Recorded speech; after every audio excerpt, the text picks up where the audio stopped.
below capacity. It obviously happens sometimes. And salespeople usually have a difficult job because they usually face rejections. They try to sell, and the prospect, we call it prospect. A person you identify as a potential buyer and approach is what we call a prospect. You approach, you try to convince that person to buy the product from you, and you may face a rejection. That is why we say it is a difficult job. They will be always operating in a number of rejection areas. And whenever, or if you frequently face rejections, perhaps you may end up suspecting your own ability. That is why you say it is a difficult job. And therefore, as a manager, as a marketing manager, you need to convince them, you need to follow up on them, you need to maybe motivate them, and you need to always tell them that they are doing somewhat good jobs. And of course, the issue of giving a reasonable financial reward is there, recognition must be given. And of course, we need to also evaluate our sales force on how much they are doing. And of course, we get what we reward. You get the type of behavior that you reward or that you recognize. And these are some of the issues we need to see in control under evaluation. Sales reports must be seen. Profitability issue must be seen. Sales volume, quota, what is the expense compared with the result, achievement must be seen. These are some of the issues we need to see. And to enhance sales skill, we do have these elements, usually prospecting and qualifying. That is about identifying a potential buyer, prospecting, and qualifying that person to buy. Convincing the person to buy, number one. And then we do have preliminaries, the initial conversation. We call it rapporting communication, rapport. You see or you identify a potential buyer, and perhaps it's better if you greet and maybe try to have some icebreaker, or try to discuss some issues of his family if you do have already an acquaintance, and by doing that you will be having a good rapport with the person. That is the issue of preliminaries. And of course, investigation of needs. You identify what the person needs. Sometimes you need to closely look at the eye of the person to identify on which product his eyes are. And of course, we do have presentation, demonstration, presenting the product and demonstrating the product to the consumers. And of course, objection, when the consumer hesitates, objects a given product, you need to handle it. You need to reaffirm, you need to say it's like this, convince the person. And of course, closing the sale. And finally, follow up. These are all the issues we do have. Prospecting, this is preliminary investigation. Under investigation, we do have what we call a spin, which is about identifying the situation the person is in, identifying the problem, and see the implication of them. These are some issues we do have there. Handling objection, how to handle objection, and closing the sale. That is to say, coming into agreement and convincing the person to pay and to prepare either a receipt or whatever. That is what we call balance sheet approach. Balance sheet approach. Or you summarize the benefits of the product to close up. Or you directly close, saying as if the sale is done or an agreement is reached. And of course, follow up. And finally, we do have how to build a long-lasting relationship with customers. And there is an issue of customer relationship management. It's not only selling one time. You need to have your customers repeat or keep on coming for a repeated purchase. And of course, a customer relationship can be created with either your suppliers, intermediaries, ahead of your organization in the value chain or in the supply chain, or it can be created and built with companies below you in the hierarchy, in the marketing channel. Relationships usually have long-term orientation, and usually we do have salesperson or customer contact point serving as a creator of value. And we do have cultures playing a role. And usually in many cultures, before organizational relationship comes personal relationship.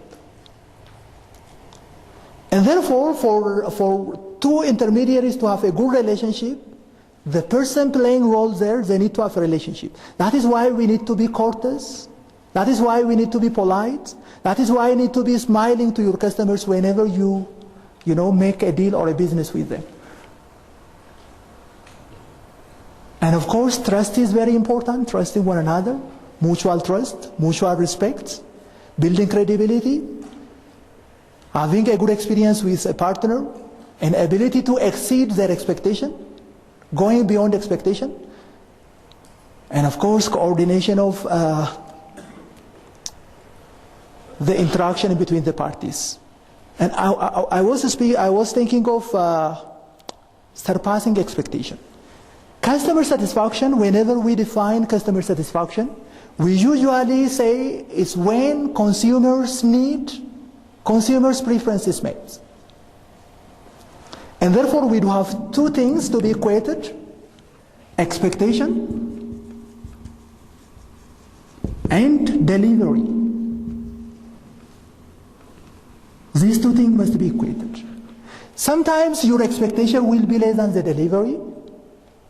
It could be exactly equal or it could be greater. It could be greater. And actually when I say delivery, that is to say performance of the product. That is what we mean by delivery. And usually customers get satisfied when their expectation of the product is the same as the actual performance of that product. If their expectation is greater than the performance of that product, will customers get satisfied? Never. What happens if it is greater? You will be oversatisfied. We call that delight, a delighted customer. And therefore, if you want a long-term relationship with your customers, you need to delight them. That is to say, you need to surpass or exceed their expectation. How a salesperson can build trust? We do have these two bullets. Being dependable. I think there is a concept of walking the talk.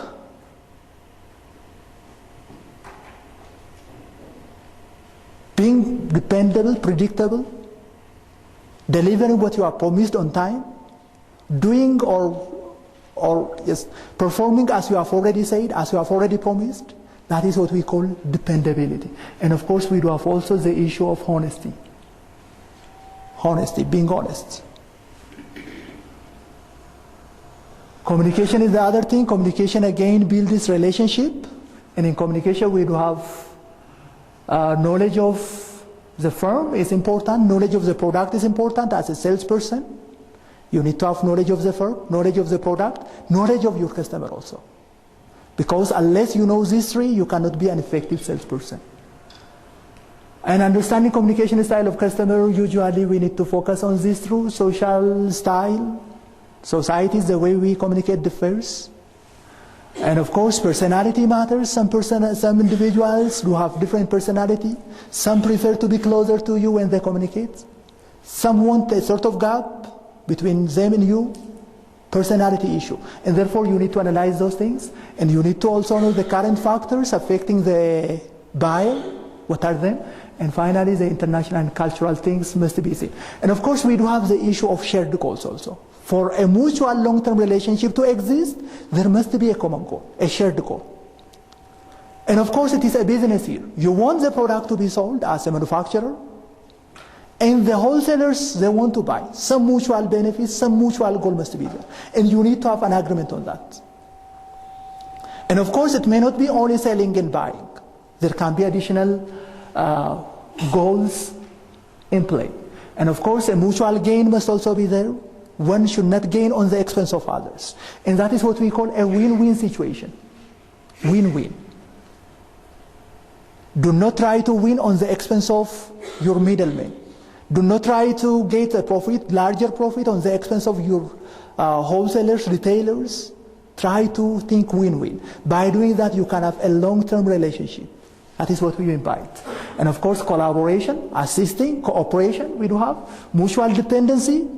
That is a case where you depend on them and they depend on you. Mutual dependency. And of course, credible commitment. Support, supporting one another, structure, corporate culture, training your workforce maybe, or sometimes you may also need to train the others maybe. A manufacturer may need to train workforce of these things. You can imagine an international coffee processing firm training coffee farmers. Because the quality of the coffee depends on the quality of the coffee they get from them. And of course we do have also the issue of reward. Relationship managers is not about only managing salespeople. Current sale is important, but that is not critical. And therefore you need to think beyond that is the issue.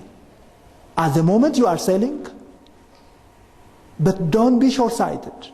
Don't look only on that. Don't ignore the future relationship you do have with your customer. And therefore it is important but not critical. Technology is also another issue we do have because it helps us having a long-term relationship. And we do have also the issue of a stage of relationship and partnership, awareness, exploration, expansion, commitment, delusions, and we do have these states explained. These are some skills we need to have for Salesforce. Some skills we need to have, our Salesforce, people who personally sell the product, they need to have these skills. And with this, welcome. More about myself. The only thing is I'm from Marba Beach University, and this afternoon we're going to handle marketing management together. And maybe I better say marketing management is what you practice every day, what everybody does, what everybody performs, and of course, so are managers. And therefore, maybe this course is very significant, is very important, maybe from our own perspective. We apply it, we use it daily. And of course, from organizations' perspective, again, organizations make use of marketing management. And therefore, it's both beneficial or important for ourselves personally, and of course for organizations as a corporate enterprise. And perhaps I may need to start with what is marketing by saying this. And of course, we define marketing as a delivery of customer satisfaction for a profit. And of course, that does not mean it's not applicable for non-profit organizations. From business perspective, we say it is for making profits. However, for non-profit organizations, it's maybe to satisfy the objective, the purpose, the vision they are meant for. And therefore, marketing management is about satisfying customers, doing businesses, rendering services, and of course the ultimate goal for business organization, especially for MBA students, we say it is for some business, because there is no philanthropic organization. All organizations are meant to make profits.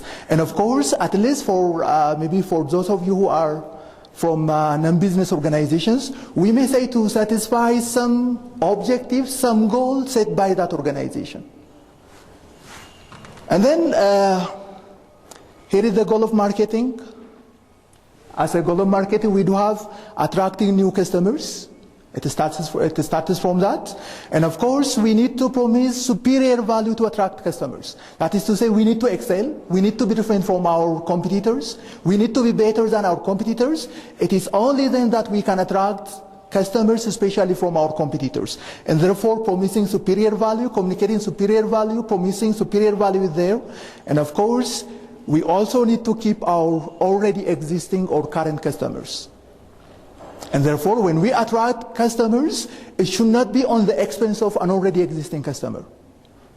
Retention is there, attraction is there.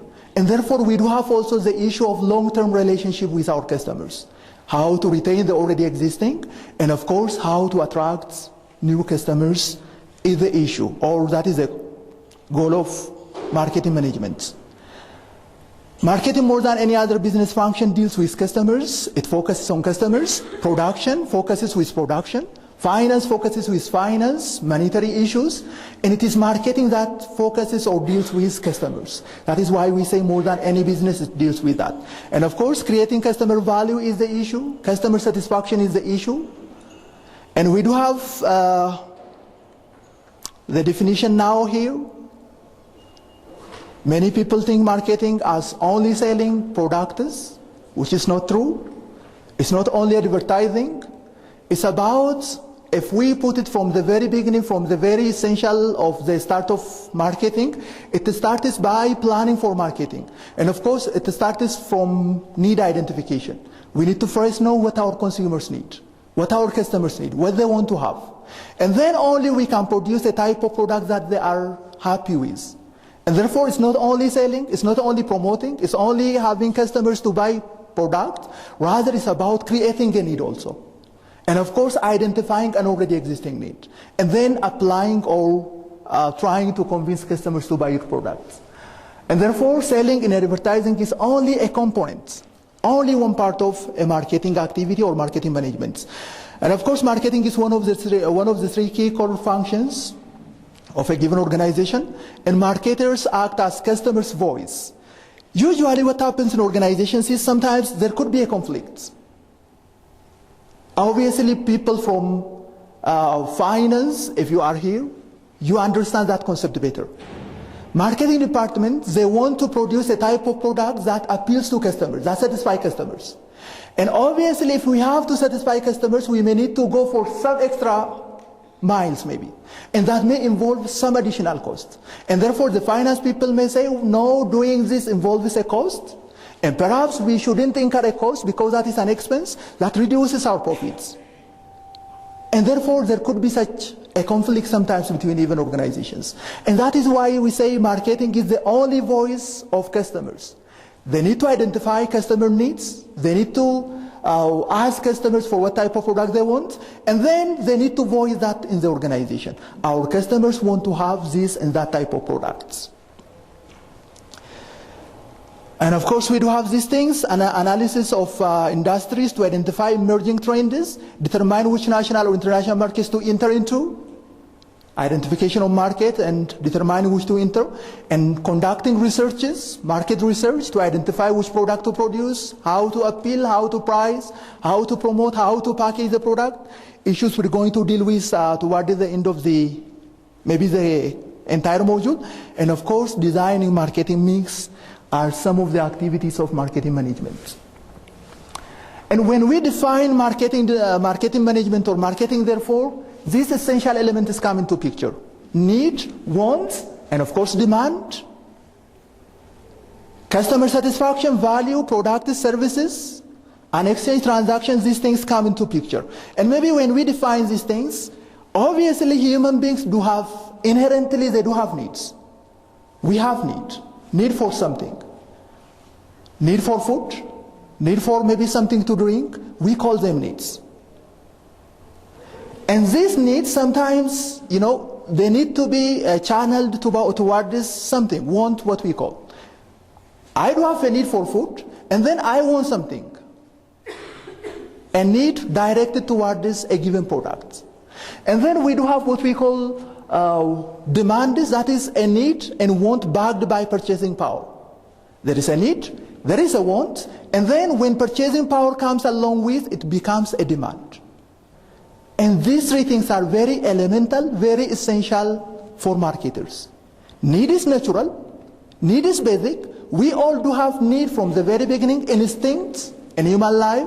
And when that is channeled towards something, it becomes a want. Perhaps I do have a want for food, and if I say I want a burger, it becomes a want, a need directed towards these products. And we do have also products and services. Maybe we may need to distinguish between these. We've said organizations offer products and services. And when they do that, that is to make a profit. By distinction, product is a tangible good that can be seen, that can be experienced, that can be stored, that can be, felt maybe like this, and that is what we call products. And of course, when we say service, that is an undertaking. Maybe car wash is a service. Maybe a treatment in a given hospital, that is a service. And therefore, services usually are experiences, they are activities, and we cannot see them. Organizations, however, offer these two. They offer products, plus they also give services. And we do have also the concept of value, satisfaction, and quality. Value is the relative importance you attach to a given thing, maybe to products. And satisfaction is maybe the level of gratification you feel from a given product. We may pass by like this. And of course, quality is maybe it's multidimensional actually. Endurance can be a quality, appearance can be a quality, aesthetic value can be a quality. These are all elements of quality. And then comes an exchange and transaction. Some people say marketing is a transaction, exchange of items. That is why we need to define exchange and transaction. And of course, then comes the result of exchange and transaction becomes a relationship. A buyer from one side, a seller from the other side. When they exchange a given item, relationship emerges. And it could be a one-time relationship if the customer buys for one time. It could be a long-time relationship if that customer is repeating type of customer. And therefore, we may have both one-time and repeating customer. And then we do have marketing, we do have, and of course this model can be expanded. We do have different types of markets, input markets, output markets, service markets. They are all there. And markets we do have a number of buyers and a number of sellers coming together in order to transact or in order to exchange.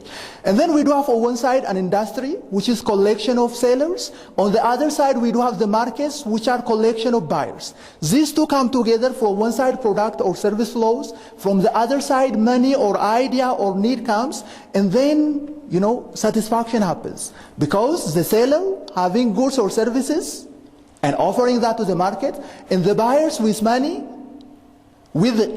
of course with the need, with the demand, and of course with the want, getting that product and using it, satisfaction happens. And this is what we call a market in simple terms. That can be actually expanded. Input markets, output market, industrial market, consumer market, financial markets. In all, we do have buyers, sellers. Industries, consumers.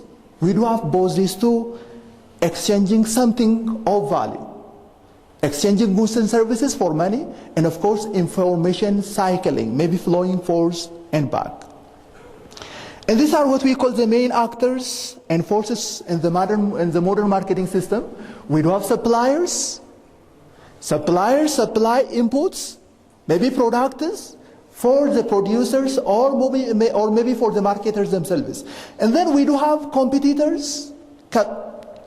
Companies that offer substitute products are what we call competitors. And therefore, for a given, let's say, for a given automobile factory, there is another competitor who produces the same automobile. Company that produces substitute products, another alternative. And we do have that. And then we do have the markets, the marketer, the company that sells. And we do have then the marketing intermediary, the wholesalers, agents, brokers, retailers, and then maybe carriers. They are all marketing intermediaries. And then we do have maybe the number of entities we do have. This is the company, the selling enterprise, the marketing that we are speaking about, the seller. And then it is competitors, organizations that produce and sell substitute type of product. And then we do have the supplier from whom you get input to produce that product. We do have then the intermediaries, and then finally we do have the end user. And then when we manage the markets, it's usually the transaction process through all these supply chains that we manage. We need to manage our relationship with the intermediaries, with the wholesalers, with retailers, with agents, with brokers. We discussed that under distribution. We also need to manage our relationship with the end users, with the final consumers. That is the issue of marketing management. And then we may now comprehensively define management as the process of analyzing, planning, implementing, controlling programs designed to create, to build, maintain beneficial relationship with your target customers. And therefore it's not only selling, it's about analyzing, It's about planning. It's about, implementing. It involves all these activities.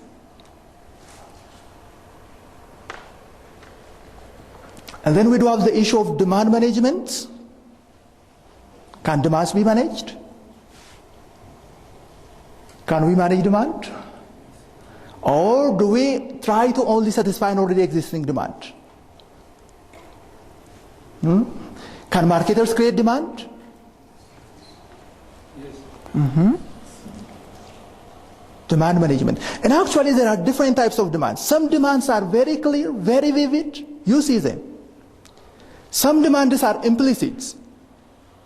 You need to analyze, you need to investigate, you need to research in order to say if there is a demand. And some products do have negative demand, non-existent demand. Non-existent demand is when demand is zero. Negative demand is a case where customers hate your product. And all those things, they need to be managed. For instance, if you want to introduce one new production, which is not known for the markets? For the nations. So at that particular moment, that the person who is searching for that material, he has to inform. When he informed that the use of that material, the demand will appear. That is what we call zero demand, non-existent demand. The demand does not exist because customers do not know the existence of that product. Or else they do not know the benefits that they get from that product. Non-existent demand.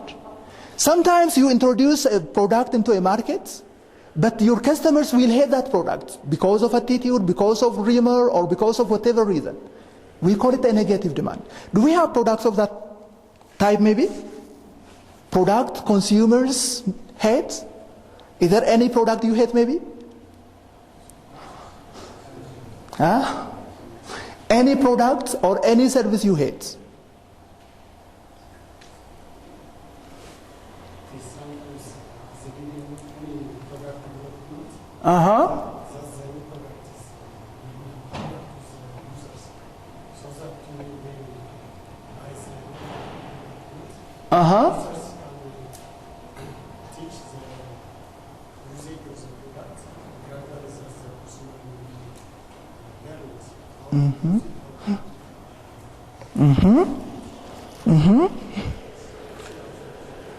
Most products towards the early introduction stage may face such a demand, negative demand, hatred. That negative demand for some individuals is good, so it comes to personal.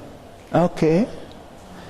Instead of generalizing, for instance, if somebody produce what is going to explode, cigarette, for example.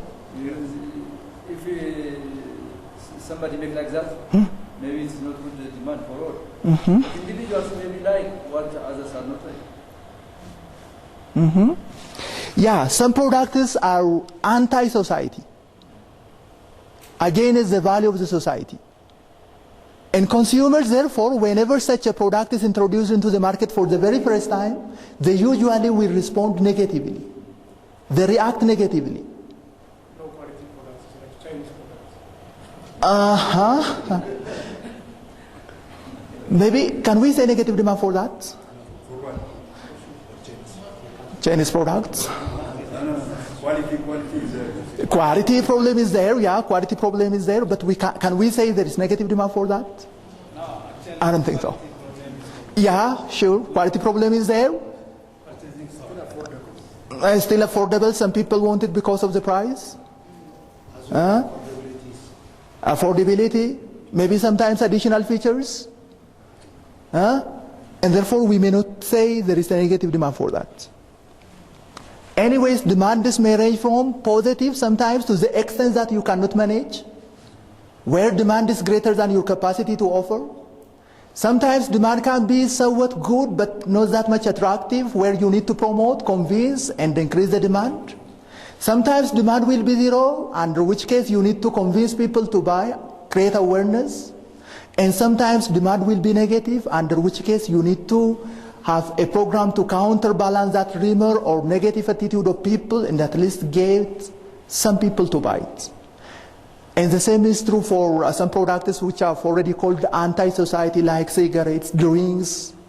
Sometimes the government also try to discourage the use of them by imposing higher taxes.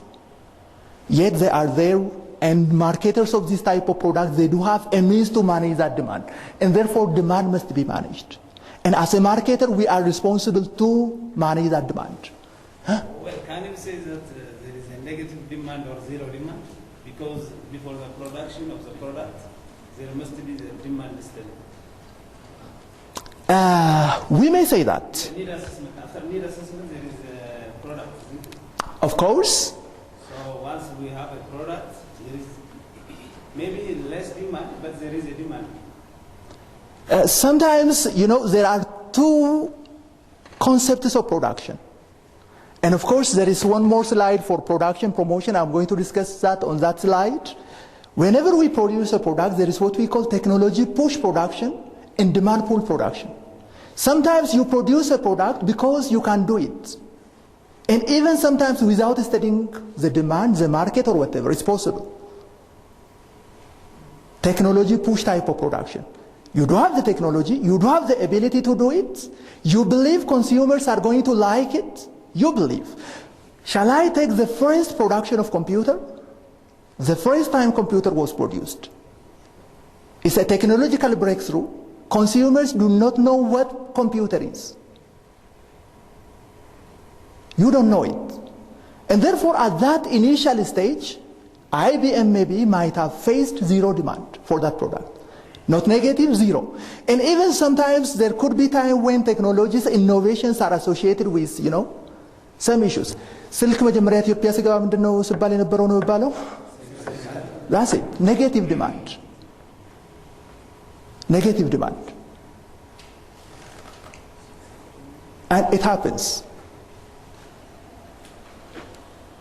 And therefore demand can be positive, beyond your capacity, excessive, and under that case you may need to lower demand. Strategies to discourage demand you may apply it. When demand is more than your capacity, to the extent that you cannot satisfy, customers, if they come for the product and you are unable to offer that product, they will be discouraged. They will be demotivated. And of course, they will shift to your competitor. And therefore, to avoid that, sometimes organizations deliberately, they charge higher prices. Why that? To discourage the demand. And therefore, we need to sometimes do that type of things, and that technique is what we call demand management. And then we do have also the issue of building relationship with customers. And these two things are very inherent and very basic as a marketing manager. And then we do have some philosophies to be discussed under marketing management that actually discusses the evolution of marketing management, I may say. And of course, we do have about 5 philosophies to be seen: production concept, product concept, selling concept, marketing concept, and societal marketing concepts. What happened in the Industrial Revolution era, in the beginning of Industrial Revolution, organizations were less productive, unable to satisfy the demand. And therefore, demand during that time was greater than the supply. Therefore, the main concern for organizations was efficiency. It was how to produce much. That was the origin of automation. It was the origin of how to increase efficiency. And therefore, the concern or the issue of marketing during that time was how to produce much. How to produce much. And perhaps under such a situation, consumers will not prefer products. You only prefer products when you do have alternatives. Production concept. And that is about how to produce much. Production orientation. And then after Industrial Revolution and after the automation, production and the efficiency increased and organizations were able to meet demand. And there was surpluses. And therefore comes the issue of quality, product concepts. Not only now about production, not only now about how to produce larger quantities, rather how to improve quality of that product came into picture. And then we do have selling concepts. Selling concept. During selling concept, because of the surplus production, organizations try to put additional efforts, additional endeavor in order to convince consumers to buy. And therefore it focuses on promoting the product, advertising the product, and having sales force. Selling emerged as a concept, as an underlying concept. And we do have then, I do have this slide separately. Product concepts. As I've already said, it's about quality, performance, innovativeness of the products. And then we do have selling concept, which is about selling and promotion because of the surplus which is already built. And then we do have marketing concept, which is now about identifying consumers' need, consumers' interest, consumers' preference, and producing a type of product that satisfies that need. And therefore we do have identification of the need and the wants, and then an attempt to satisfy that. That is the issue of marketing concept. And then we do have the issue of societal marketing concepts, which is about doing business in ethically responsible way. Ethically responsible way. That is to say, consumers, the market, the public should not get hurt because we are doing business, because we are selling something. And therefore, issue of responsibility came into picture. And this is comparison of selling concept and marketing concepts. As you can see the comparison under the first case, selling concept, we do have the factory, and then the existing products.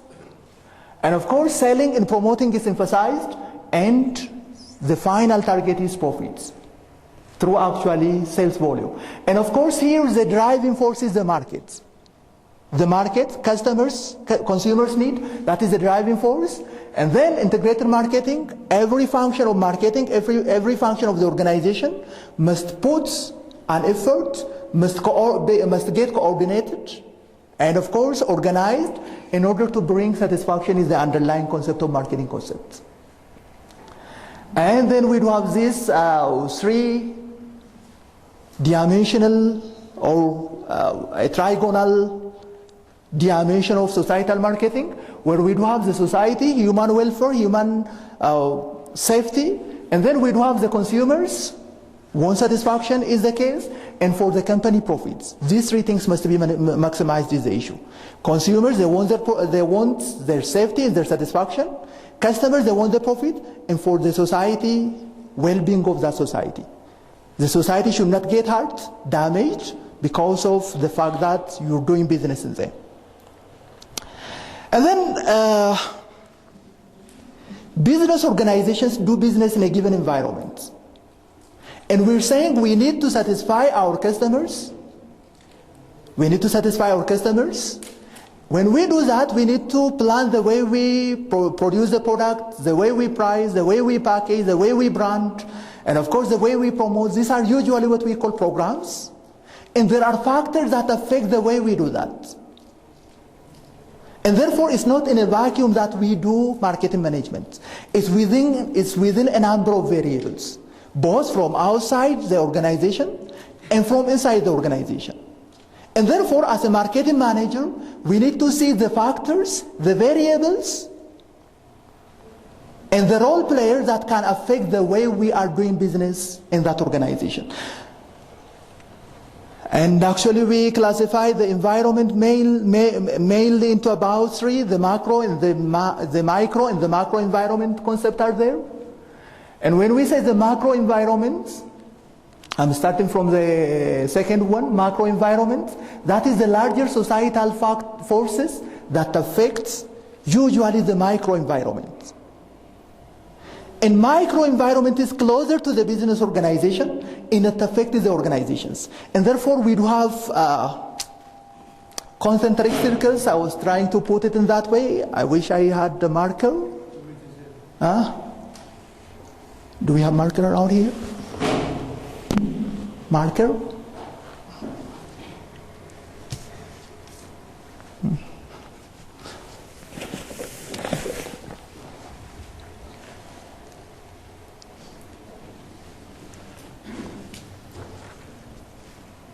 Marker.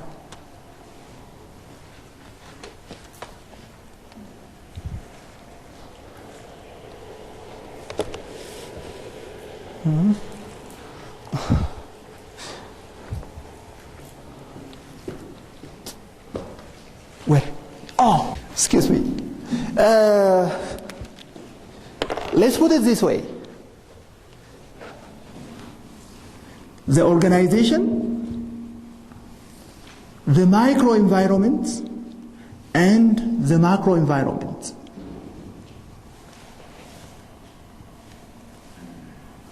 Macroenvironments. There are forces within the organization, within your own self, that affect the way you plan maybe what we call the marketing controllables. And of course, some of these are the way your organization is organized, the structure itself, the culture of that organization, your own workforce maybe, the way you plan or products, the way you plan for your promotion, the way, 4 P's, we're going to take them later on. And then outside of this is what we call the micro. Forces very close to you that affect us only, especially micro forces that affect only a given industry. And perhaps we do have, we sometimes call it task environment actually. And in here we do have suppliers, we do have your customers, we do have your competitors, we do have maybe regulators, forces very near to you. And then outside of it we do have what we call, usually we abbreviate them as a pistol, some are DE, which is to say the political environment, the economical environment, the social environment, the technological environment, economy we've already said, and therefore let's say environmental, demography, and finally we do have what we call ethics or social responsibility issues. These are some of the forces you do have in the environment. And as we have already said, the microenvironment, they affect the macroenvironment, and through the macroenvironment they affect you. And therefore, whenever we plan or whenever we manage the marketing activities, it's not in a vacuum, it's rather within these forces. These forces affect the way we do us. For example, there is a law which says you cannot promote a product that way. There must be fairness in the marketplace. You cannot cooperate or create a sort of association between sellers, between companies. That is an anti-competition law. And therefore, the law forbids that. And therefore, the legal environment. And maybe if we want to take this one by one, we've already taken this. The company's microenvironment, we do have number one, in the internal environment, areas inside the company, inside maybe the marketing department, your own workforce, and maybe microenvironment, the second concentric circle, we do have number one, suppliers, organizations which give you inputs, which supply you raw materials and the basic things that you want for the production. And of course, there is a concept of value delivery system. Suppliers, usually whenever you put an input from a given supplier, that supplier may put from another supplier. A concept of supply chain. Maybe supplier one gives to another supplier, which in turn may sell to another supplier, and finally to the marketer or to the company which is producing and selling, and finally to the customer. And this is what we call a value addition and value delivery channel. You may take coffee, for example. The farmers produce the coffee, harvest the coffee, and give it to maybe merchants. The local merchants, they collect the coffee, and perhaps they may give to another merchant, who may bring to the central market here, and from the central market it may be delivered to the exporters, from that to the international markets. And we do have therefore suppliers in the value delivery system affecting you. And most marketers treat suppliers like partners. Your suppliers are your partners. And of course nowadays it's not only suppliers that we consider as a partner, we consider our customers as our partners. We consider competitors our competitors can also be our partners. And therefore, the issue of supplier as a partner is one element. And then the other thing is marketing intermediaries, that is entities behind or after the marketer or after the organization are what we call marketing intermediaries. Usually you seldom produce yourself and sell yourself. Seldom you do that. Very rarely you do that. Most of the time you produce. Most of the time you produce the products, and you will have other entities do the selling activity for you. Perhaps you may have a wholesaler buying the product and selling it, or you may have a retailer collecting the product or buying the product from the wholesaler and selling it. And therefore they are another element in the environment. And of course they affect your profitability, they affect the way you do business, and therefore we need to consider them. And of course we do have resellers, physical distribution firms, we do have marketing service agencies, and of course we do have financial intermediaries, banks, insurance institutions. They are all distribution or intermediaries, and they do have an impact on the organization, and we call them forces within the microenvironment. And then we do have customers. They are again forces within the microenvironment. They are individuals who buy the product we are offering. And of course, there could be an actual real customer, or it could be a potential customer. Somebody who has not so far bought the product from you, perhaps who may buy the products in some future time. Potential and actual customers. And therefore, we may have 5 types of customers. The first type of customer is what we call suspects. These are individuals who have not so far heard about your product, about your service, or perhaps they might have heard about it, but they don't have communication and contact with you. We call them suspects.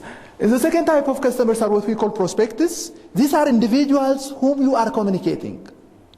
Actually, they've not bought the product so far, but you do have a kind of communication with them. The third type of customer is what we call new customers. These are individuals who are buying the product for the very first time. New customers. And then we do have repeat customers, individuals who are repetitively buying the products. And finally, we do have advocates. These are individuals who are emotionally with you, who support you, who stand for your product, who argue for maybe the quality or whatever of your product. And we do have these 5 types of customers. And they all affect the way we plan our marketing activities. And therefore we need to consider them in our planning. And competitors are also forces within the microenvironments, and the companies that offer a substitute product for what we are selling or for what we are offering. And organizations, companies must gain strategic advantage on competitors, that is to say being superiority, perhaps because of the quality of your product, because of the way you deliver, because of the way you handle your customers. You need to get a competitive advantage, a superiority. And perhaps if I ask you, you may prefer a given bank from the other. They may be near to one another, commercial bank in Awash or commercial bank in Dashan or whatever. They may be very close to one another. But you still say, I prefer this bank. You still say that. Why do you think is the reason behind that? Because of the service. Maybe because of the service? Customer handling? That is what we say, they do have a competitive advantage on that area. And that is what you are valuing. That is what you are looking for. Sometimes you value the time. And therefore you want a bank or a given organization that processes the order fast, soon, and you prefer that bank because of that. That is, it is competitive advantage. Sometimes perhaps you may value the reaction, the responsiveness, the friendly reaction in the way you handle issues, the way they approach you, and that could be their competitive advantage. Anyways, we need to have a competitive advantage over our competitors, and therefore they are one force within the microenvironments, and we need to handle them. And of course, we need to take them into account when we plan for what we call our controllable variables. And then we do have what we call the public. In a given, a given organization need to deal with its own employees, its own maybe customers, and we may consider them as publics. And actually there is a diagram of publics. We do have different types of publics. Financial publics are there. The media, marketers, they promote the products. It could be on TV, it could be on radio, it could be on television, it could be on journals.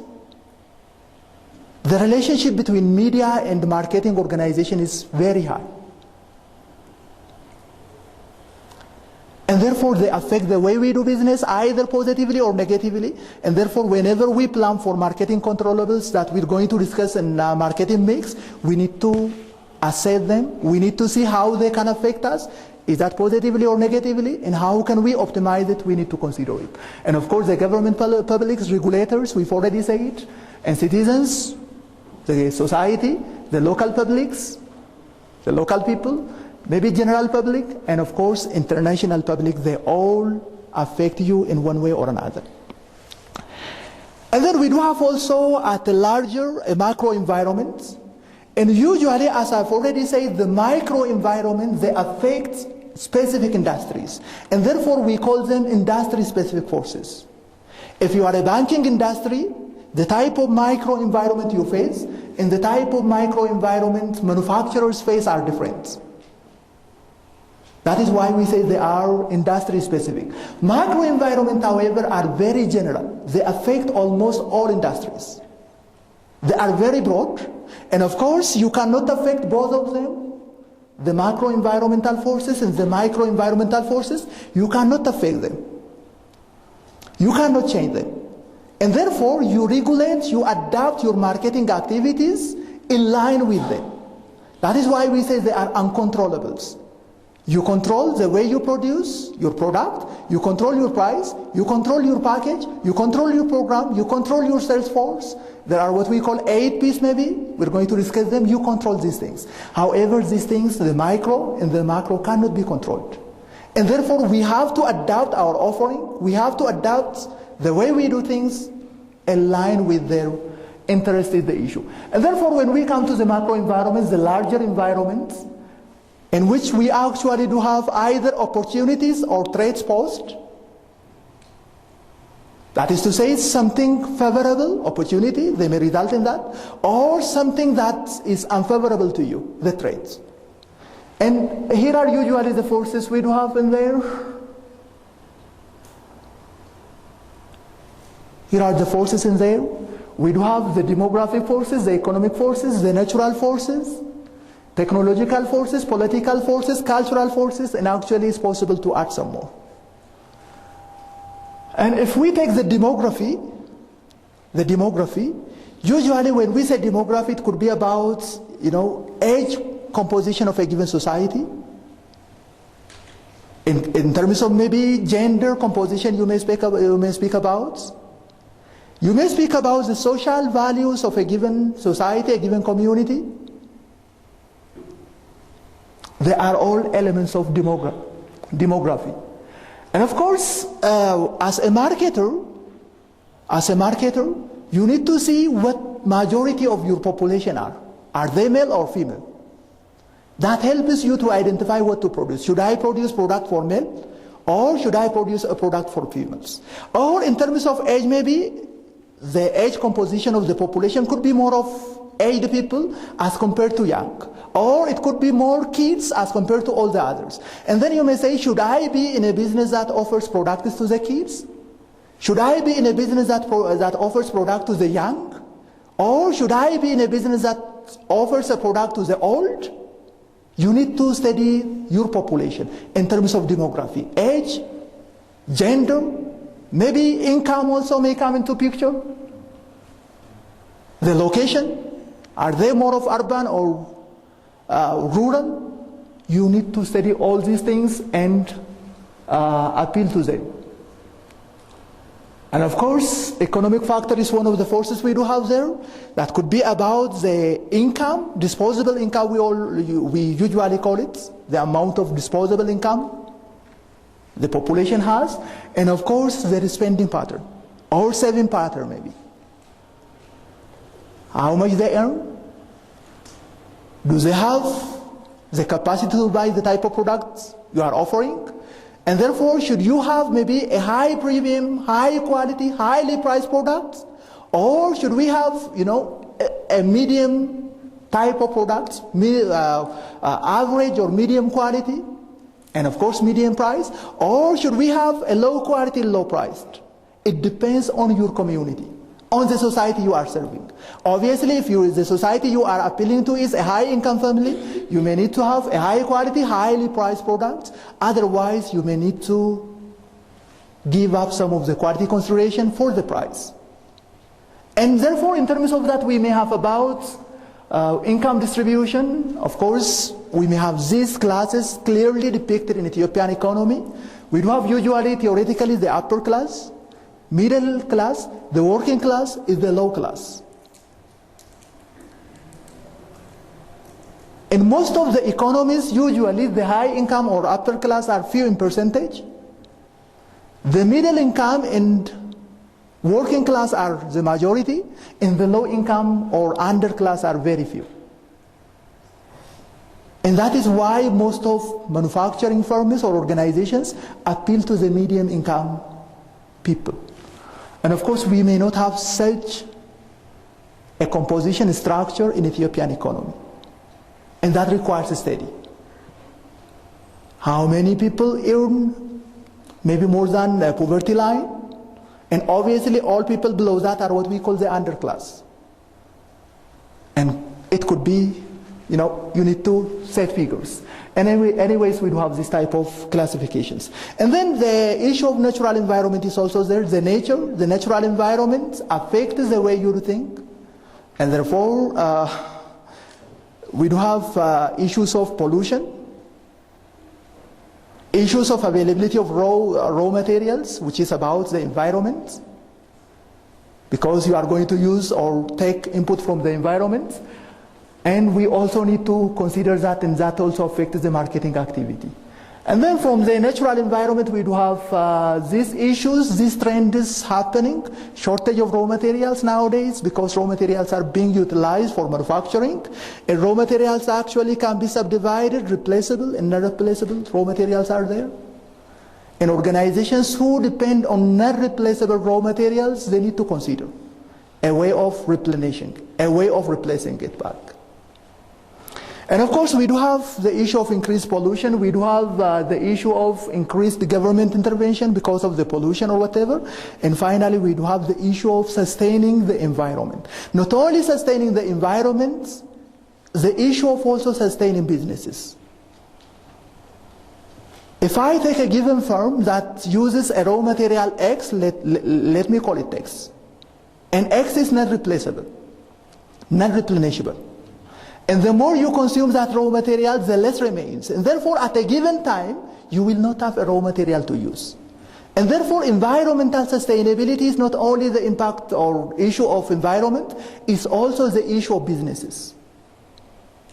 It's the issue of businesses. You will finish the resources, and at a given time, you will be running out of resources, and therefore, you need to give concern, you need to give attention to the environment and the society as the underlying issue. And therefore, that is another factor that affects the way you do business. Technology, obviously, is clear. Evolution of technology, it affects the way you do things. Should we promote on TV?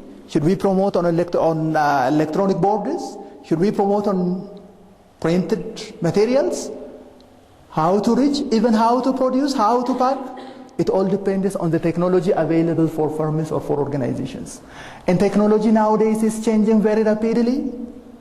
Rapid technology change. And of course, technology creates opportunities and threats also, depending on the organization you are managing or you are in. Technology is an opportunity for computer technology, shall I say. It's an opportunity for IBM. And it was a threat for maybe, what was the typewriter name? Olympia? It was a threat. And same is true for whatever technology that comes up. It could be a technology or a threat, and therefore you need to assess it. And of course, it challenges the way you do things, the way you produce products, and of course affordability. And the issue of safety regulation is also there with technology. The way you produce or your product should not create harm to the environment, to the people. When I say plant to the environment, I'm referring to the fauna and the flora, animals and plants. And therefore, safety issue is an issue or a concern there also. And then we do have political environment or political factors affecting business organizations, laws, regulations, governments at the federal, regional, local levels, affecting the way you do things by enacting rules, regulations, laws. And it could be through these things, legislation, and of course it could be through changing government agency enforcement, the way they enforce laws, and of course it could be through an increased emphasis on ethical and social responsibility. In one way or another, the political environment and the legal environment affects the way you produce, the way you distribute, the way you sell the product you are offering. And therefore, you also need to pay close attention, due attention to that issue. And of course, we do have cultural environment. A culture is a shared way of doing things, a shared way of life, a belief, shared belief is what we call a culture. And therefore, culture of a given society affects your business offering or the way you produce and the way you sell. And of course, in culture, we do have what we call core beliefs and secondary beliefs. Core beliefs are beliefs that you get from your parents at home, a way of life taught at the parents or at the family, which will be enforced at the schools, maybe at churches. That is what we call a primary or core values. And then we do have also a secondary belief in values, which usually come on later on. And these two things affect your culture. And of course, culture affects the way you do business in organizations. And we do have culture defined this way. Culture, according to this model, is defined in terms of society's view of these things.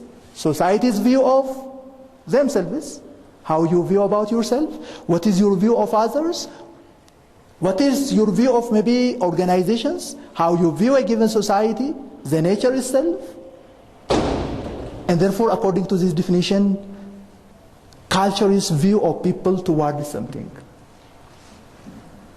And of course, we need to now respond. After we analyze the environment, so far what I was saying is, as a marketer, we need to satisfy needs, demands, profitably. In order to do that, we need to do activities, we need to produce, we need to pack, we need to brand, we need to price. But when we do these things, we will be affected by those environmental forces. And therefore, whenever we face these environmental forces, we need to have a way of responding to it, to the environment. And these are some of the ways you can respond to the environment. Number one, you can hire lobbyists, organizations, people sometimes, who can lobby the government or the authorities instead of you or for you. You may sometimes need to hire them. And these people appeal to the government saying, you know, you should do this, or this is better thing, or like that. We call it a lobbying. And therefore you may do like that. And then we do have running advertorials, advertisement, and editorial combined together. And that is the issue of public relations. And of course we do have pressing lawsuits. You may accuse sometimes. You may file complaints. And of course you may form agreements with, especially with the forces in the macro environment. Agreement with your suppliers, long-term agreement, with your competitors sometimes, if the law does not forbid, with your customers, with your middlemen. Long-term relationship can be created, can be maintained, and can be used as a means to avoid the threats usually. If there is an opportunity, obviously that is in your advantage. And then the next issue of okay, a question. You are very welcome. Concerning this, you have the resources. Okay. We need the money. We need the money. Okay. But what mechanism do we use to minimize our consumption in order to save them or keep them for a long period of time, not automatically usable. Okay. Very nice. Is the question clear? We've raised the issue of environment. And from that we've said sometimes the resources we use are non-replaceable. I think this is another topic that should have to stop for the tea break. Okay.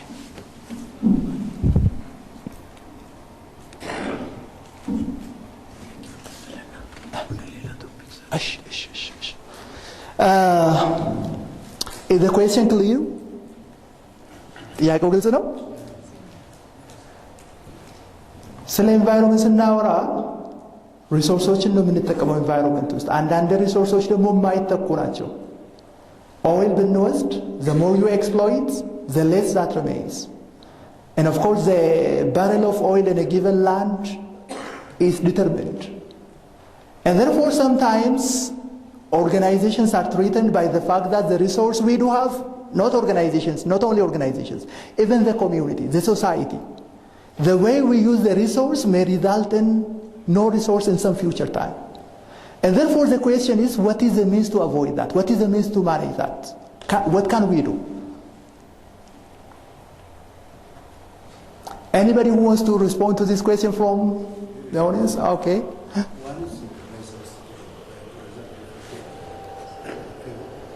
And fuel, okay?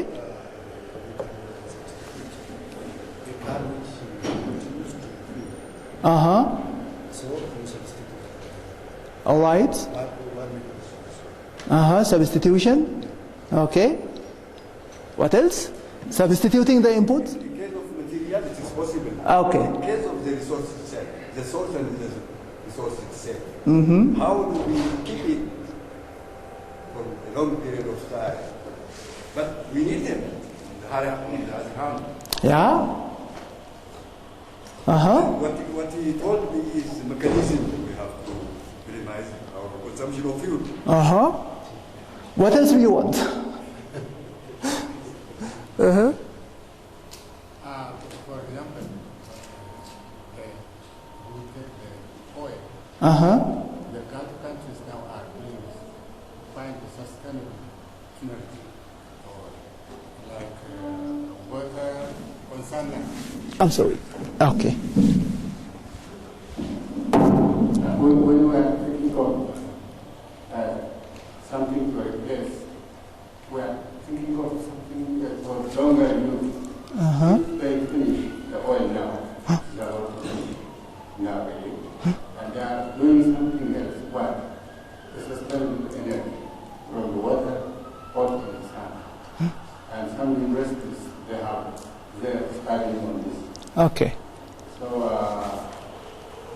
when they talk about environment, before we do, an organization over that certain area, we are also have to think what is next in the future.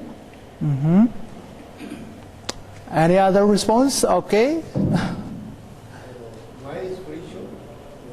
When you think to establish a business, we as managers we should ask if the business we are going to set up is environment friendly, or if the way we are doing that business are environment friendly. If not, through research and other strategic actions, we should take action. I think first before Okay, we need to make sure that the way we do business is environmental friendly, okay. But the issue is we've already checked that. The way we do things is right, and we are using resource, we are using inputs. The input we are using is non-replenishable, maitakano. The more we take, the less that remains. And therefore the question is, how can we make sure that the resource is there for a long period of time? That is the issue. When resource is always scarce, then we have to use it efficiently, and we have to plan the substitute resources. For instance, for a petrol, we can Currently, we are planning to use other means of resources. As my friend said, the water from the water, sunlight, and the streets. Then we can use it economically. Thank you. ለአንድ ሰው እዛ ጋር ሰጥተን ሰምራይዝ እናደርግ ከዛ ሰምራይዝ እናደርጋለን I'm sorry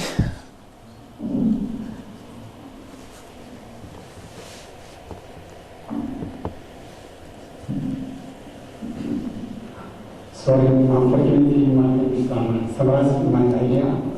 One is environmental friendly, and the other is environmental protection.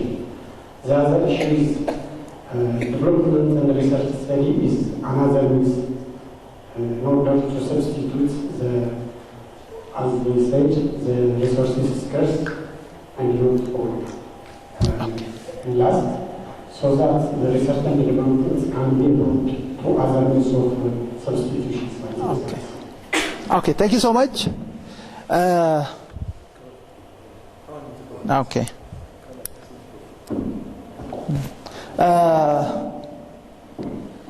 Non-replenishable resources are non-replenishable, and there is no means to add the volume of that resource, number one. And the only way we can make it to stay longer as a resource is, number one, by efficiently utilizing. Number two, there must be, a planned way of usage. How many units of oil, barrels of oil, should we explore each year? There must be a limit for that. If it is a coal mine, for example, how many tons of coal can we take each year? There must be a plan for that. And of course, if you exploit those resources without considering those things, you need to make sure that you are using that on the expense of the coming generation. You need to be sure of that. And of course, we don't want the coming generation to suffer. And therefore, that is why we say it is a challenge. It's not a challenge as a business firm. It's a challenge as a nation. It's a challenge for the entire international community. Macro, yeah. A challenge for everybody.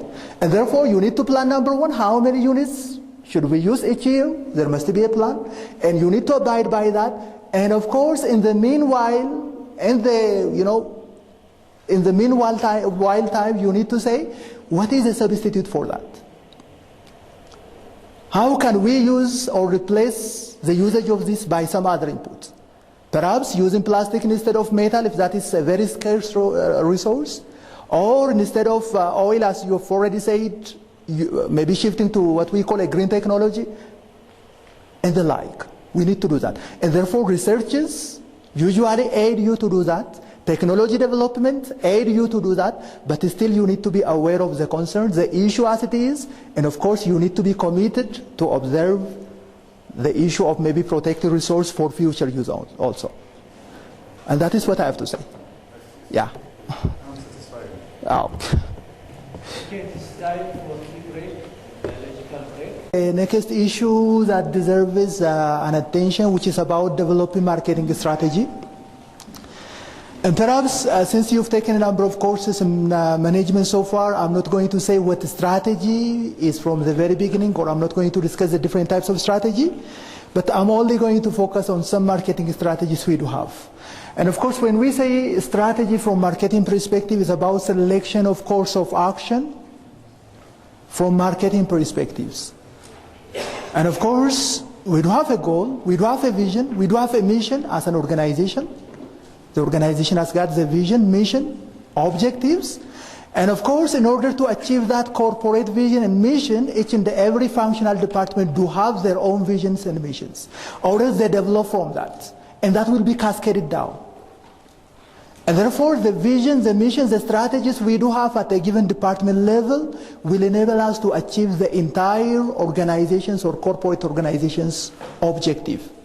And therefore, we're saying, as a marketing department or as a manager of a given, as a manager of marketing department, we are responsible to identify consumer needs, consumers' requirement, consumers' preference, and then produce a type of product that appeals to that need.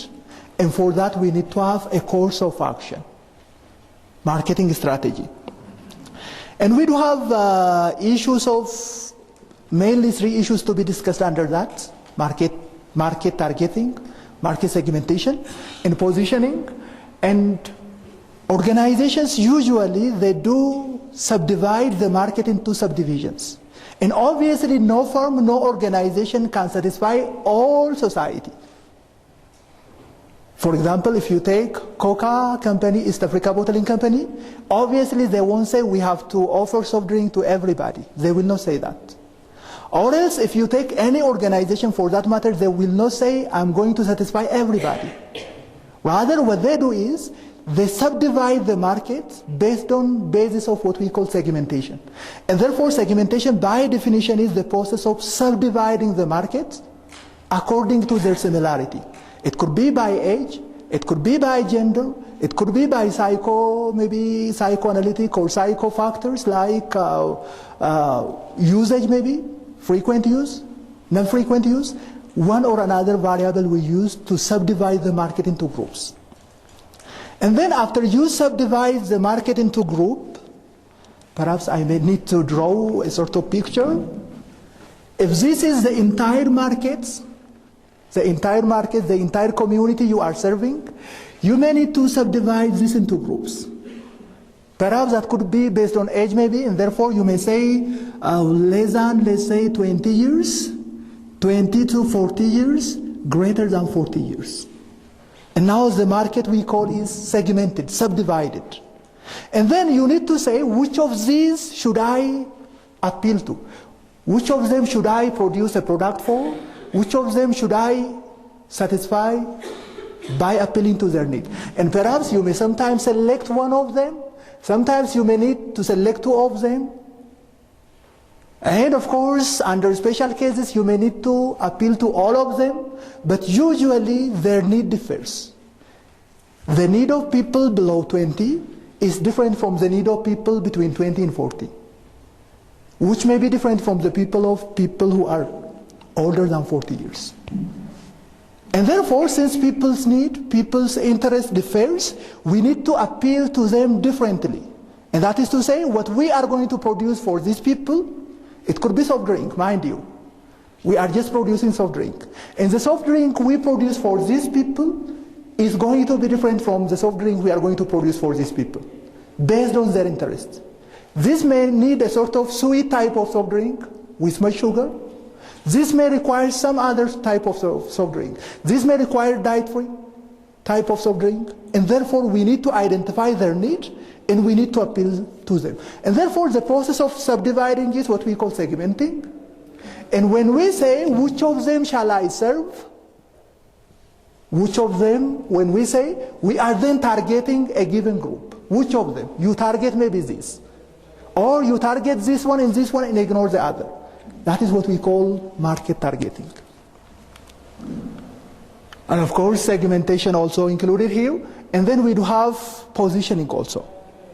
Positioning is the way you place your product, your service, your idea in the mind of your consumers.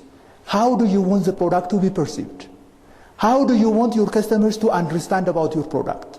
That is what we call positioning. And then after we identify these things, the issue of targeting, the issue of segmenting and positioning, we now need to go for marketing mix. Marketing mix. And usually some people refer to 4 P's of marketing, 4 elements, 4 mixes. And nowadays we say there are 8 P's. 8 P's. And these are the following. The previous old version of 4 P's, usually that includes product, price, place, and promotion. Promotion, that is to say placement is to say distribution. Promotion, that is communication about the product. And nowadays we do have 4 more P's, which includes the way you package that product, your programs, partnership, relationship you do have with your customers, and of course the people, usually your sales force. These 8 elements must be managed. And these are what we call the controllable factors of marketing. As a marketer, you can affect, you can decide what type of product you produce. that can be divided into subgroups. There is what we call core products, actual products, augmented products. You can affect or you can determine what to do with that regard. And of course you can determine how to price it. Should we charge higher price, medium, lower price? You can decide that. You can decide how to distribute it. Should we make it available everywhere, every shop, like maybe soft peppers? Or should we exclusively put the product in 1 or 2 shops? That is within your reach. You can decide on that. You can decide how to package it. Should it be a box? Should it be a plastic? Should it be a paper wrapper? Should we have 1 pack, 2 packs? Depending on situation, depending on the demand, you can decide on that. The programs, you can decide on that. You can change it, you can manage it, you can control it. Same is true for the people in the partnership. And these things, the external factors, they affect these 8 elements. The micro and the macro forces, they affect how you do these 8 P's. And as a manager, therefore, as a marketing manager, you are responsible to make changes in this to manage or to alter the way you do these things in such a way that it is in synchronization with either the external or the internal environment, we sometimes call it, or the micro or the macro environment, and plus, of course, internal. And of course, we do have also the issue of strategic alliance and marketing relationship marketing. Usually, business organization marketing managers, they don't want a one-time purchaser. That is the traditional view. Nowadays, as a marketing manager, we want to have a long-term relationship with our customers. We want them to come and buy again. And for that, we need to have a long-lasting relationship with them. And therefore, sometimes, even after your customers have bought the product and taken it home, you need to follow them up. Sometimes you may need to call them and ask if there is anything wrong with that product. How is that product working? Are you happy with it? Are you satisfied? What way shall we help you? You may ask. And by doing that, you may also say, now we do have a new arrival, a new version of it. Do you also want it? And therefore you are selling, plus you are also managing the relationship you do have with that customer. And that is the trend we do have nowadays. And then we do have also the concept of strategic alliance, which is the relationship maybe between your suppliers and you, usually between 2 or more partners, we call it.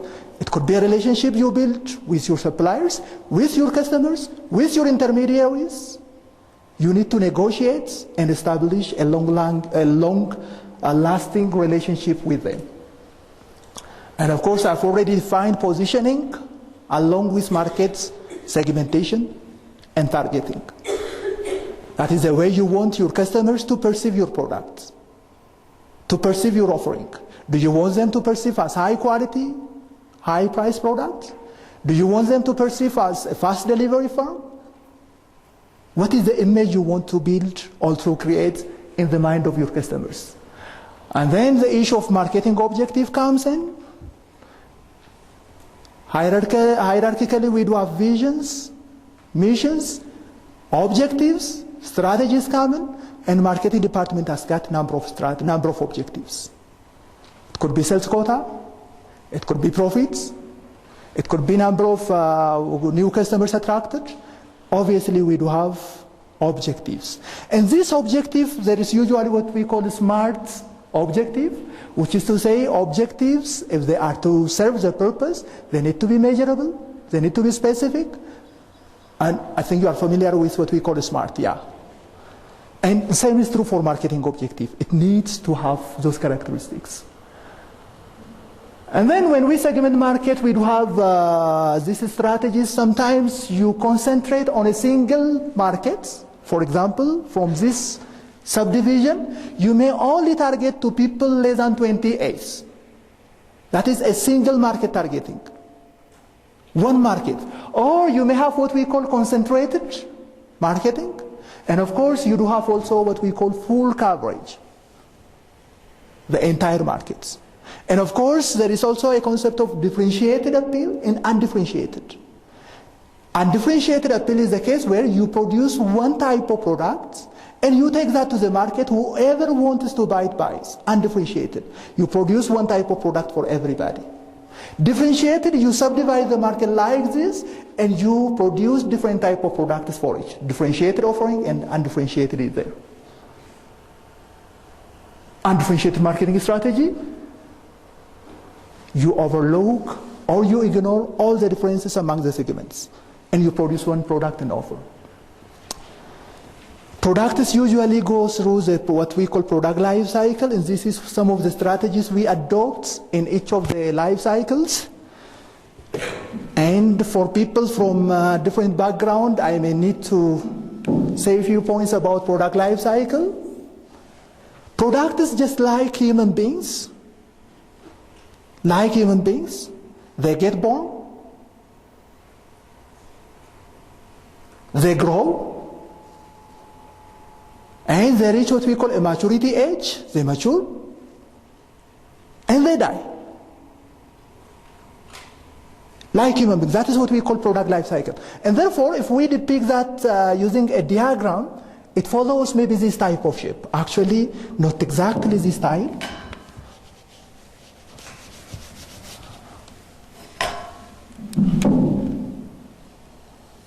Maybe something like this. The product get introduced somewhere here with zero sales, and obviously with negative profit. And therefore the profit curve may look like something like this. Why negative is zero during this time is because you've been incurring a number of costs to develop that product, research and development, and your sales is zero, and therefore this cost of production will be allocated on the product, and therefore profit will be negative. And then when the product gets introduced into the market, it slowly gets acceptance, it slowly gets recognition, and then the sales gradually increases. Gradually. And then comes a stage where the product starts increasing at a very fast rate, a fast growth rate. And of course then comes the point where the rate of increase, I'm speaking about the slope of this line. When I say growth rate of the sale, I'm speaking about the slope of this curve. The slope here is somewhat like horizontal, which is to say the slope is near zero. At this point the slope is almost vertical, which is to say the growth rate is high. And of course somewhere here is again declining. And of course somewhere here sales starts declining. It's not zero, it's not negative, but the rate of growth declines. It becomes less than zero even sometimes. And products go through this type of life cycle. And then during what we call now subdividing this life cycle into a number of stages, this is what we call an introduction stage, growth stage, and then maturity stage, and of course there is what we call a declining stage. Products go through this type of stage. And what happens, or what type of strategies should we adopt, should we follow when products are in their early stage of development, in the introduction stage? These are some of the strategies we do have. The first strategy, you may follow rapid skimming strategy, slow skimming strategy, rapid penetration, and slow penetration. And the term skimming and the penetration, skimming is deliberately setting higher prices. Setting higher prices. And you skim the eyes from over. Usually we apply that concept for milks. ከላይ ያለውን ነገር የማንሳት ነገር. And penetration by definition is setting lower prices. And that can be done either quickly, rapidly, or slowly. And of course, in order to do it rapidly, you need to promote. And therefore, the combination of these two makes rapid skimming strategy, slow skimming strategy, rapid penetration, and slow penetration. When the product joins this next stage, the growth stage, these are some of the strategies we need to adopt as a marketer. The sales is now improving, it's increasing at somewhat good rate of increase, and therefore we need to improve the service quality because the product is getting acceptance. We may need to add additional features and elements, And of course, we may need to search for a new target markets. And of course, these are some of the strategies we need to adopt. And of course, then the product goes to the maturity stage. That is a time where the sales increases, but at a very slow rates. And then we need to have number of modifications there. Why we do that is, if we fail to make an intervention at the maturity stage, the next stage will be a declining stage. And obviously no marketer, no organization wants its product to decline, to go out of market. And therefore we need to have a means of intervening, a means of reviving that cycle. And therefore whenever we intervene, we make this cycle not to decline like this, or after a slight decline, it will again rise. And therefore to have that rise, you may need to have market modification, product modification, or other product mix modification. You may modify the way you distribute, the way you promote, or any other marketing channel. And of course, then comes the declining stage. And obviously that is to say the product is a candidate to be out of market already. And obviously we won't invest on that type of products. It's not recommended. We rather adopt strategy of milking, strategy of getting whatever is therein. We call that a milking or harvesting strategy. You just generate whatever profit you can generate from that type of markets. And that is actually what we call milk the company. Try to get whatever finance you could from that, and of course you could also sell it off. Sell it off. And companies who buy this type of business, they try to what we call turn it around. They try to restructure it. And there are best examples in the world. A failing company bought by another firm, modifications made on it, it sheds off and profits lines, and then it recovers and starts the life cycle as a new firm. And therefore we need to adopt these strategies. And then we do have a number of strategies for the position you do have in market as a business firm. When we speak of your sales volume, it could be as an individual firm, as a company, as an individual product line, or as a brand. You may have a larger market share as compared to your competitors. Or you could be the second to your competitor. If you are the number one market share in the market, we call it the market leader type of organization. The market leader. Your market share relative to your competitors is the largest. Market leader. If you are the second, we call it market follower, market challenger. That is to say, it is challenging the leader. And then if you are maybe next to that, we call it a follower. And then actually we do have others, niche marketers. And these are some of the strategies you need to adopt if your market share is like that. And obviously if your market share is the largest in terms of your competitor, you need to expand. You need to protect the market share because your market share can be taken by other, your customers may shift to your competitor. You need to take care of that, and you need to expand the market. As a challenger, you need to attack the leader. Why do we attack? That is to get the customer from that market leader. And of course, as a follower, you need to shy away usually from risks. You need to protect yourself. And of course, as a niche, you need to specialize in a given market. A niche, by definition, is a small segment of markets that is sufficient to attract or to sustain only one firm. And therefore, the strategies we follow also depends on relative market share.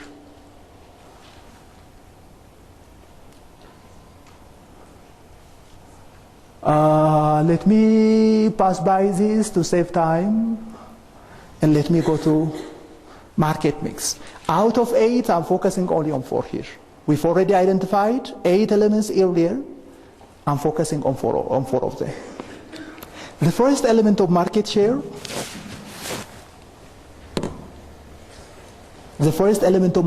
is products. That is your offering. That is what you are giving to the consumers. And for service industries, it is a service. And products do have 3 levels. I'm afraid I don't have that concept on the slide. Products do have Products do have three levels. Core products. On the second, we do have actual products. And then we do have what we call augmented. We do have these three levels of products. Why do you buy screwdriver? Why do you buy screwdriver? Why do you buy core products, actual products, and augmented products? Augmentation, augmented.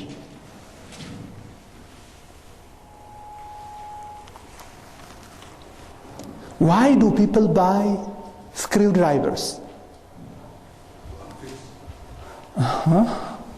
Why do people buy television sets?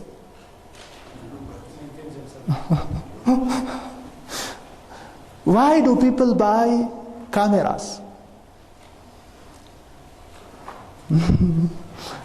Is that because we're interested in the dimension of that product? Maybe, but the main purpose is what we call the core value of that product. What is the core benefit you get from that product? And therefore, screwdrivers are meant to make holes.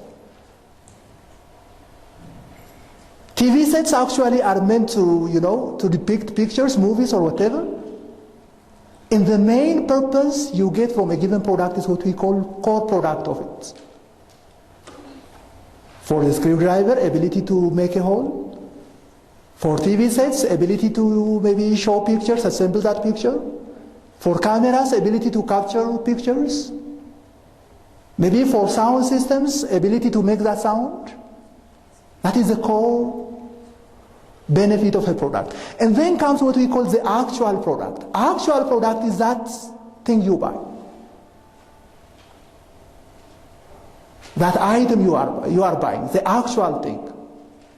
And therefore, for the screwdrivers, the item you are buying is what we call the actual product. For TV sets, that actual window, TV, that is what you are buying. For the camera, again, the item you are buying is what we call the actual product. And then comes the third level, which is augmented products. That is additional thing you get from the product. It could be post-purchase service. Post-purchase service. Somebody who buys maybe a Sony television wants that television to be repaired whenever it damages. And therefore availability of spare parts, possibility of maintenance or failure, that is an augmented product or an additional element into that product. And therefore products do have this type of levels. All right. Core is the benefit, the activity of that thing. Okay, come on. The benefits that I'm going to get from the product is a core product. The actual thing is actual product. Perhaps Sony TV, Philips TV, Samsung TV, they are all TVs. They all provide same core product. Actual product is different. The actual product is different. Sony is Sony with different dimension, whatever, with the brand. Actual. Philips, different dimension, maybe different element, but they all provide same purpose. They all serve same purpose. And therefore, usually, core product for products, core benefit for products can be obtained from different brands. All substitute products serve the same core benefit. Coffee, tea, do they serve same purpose? Definitely. Actual product, is that the same? It's not the same. And you can do that for so many type of products. Yeah. The core is the benefit you get from it. The actual is that actual item. Any other issue? Augmentation is additional benefits. Some organizations, they give you post-purchase services. Some organizations, they sell the product to you and they facilitate credit service, additional service. And some of them, they transport the product up to your own home. They install the product for you. That is augmentation. Warranties, they give you warranties. It's an augmentation. Augmentation, augmented product we call it.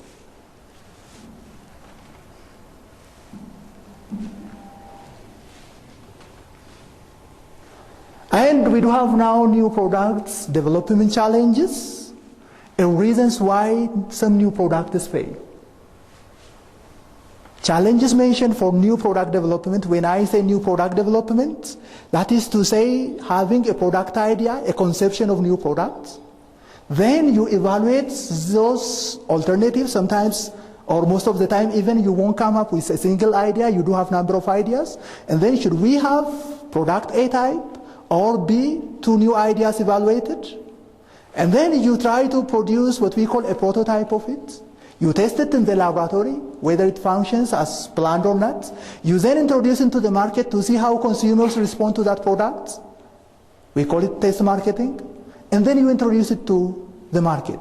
And all stages before introduction are what we call introduction stage or new product development stage. And some products usually fail during that stage. They fail during that stage. And a challenge for new product development, 3 factors are identified, are mentioned. Idea shortage, inability to come up with an innovative and a new idea as to what is needed in the market. And then we do have issues of social constraints, government constraints, if there is, and of course capital, lack of finance. And the need for speed is also another. Sometimes new products are needed very fast, very quickly. And in which case, you need to speed up. And that could be a challenge. For example, in today's global environment, a cure for Ebola, if you take, is a fast needed remedy. And when we come to the reasons why products fail, 3 reasons are mentioned. You can find that from the slide. These are stages for new product development. New product development goes through this stage. First, idea will be generated. It will be screened. Idea generated in the screen. Concepts will be developed. Design of it will be developed. For example, if you take the first time a camera was developed, perhaps they might have said something that captures a picture. Nobody knows what something looks like. Should it be a rectangle? Should it be, a triangle? What are the components parts therein? How should it function? Nobody knows. And then the concept development must be there. Perhaps engineers, designers may say, this product must have these elements, it must have this component, built in. Concept development and testing. And then we do have market strategy development, how to market, business analysis, profitability analysis, and then actual product, development of the products. Testing the markets to see how consumers are going to respond to it, and finally commercializing, that is releasing the product into the markets. These are some classifications of products. Usually this is for consumers' products. Products can be classified into consumers' product and business products. Consumers' product by definition are products we produce and sell to the end users. And therefore the buyers of that product are users themselves.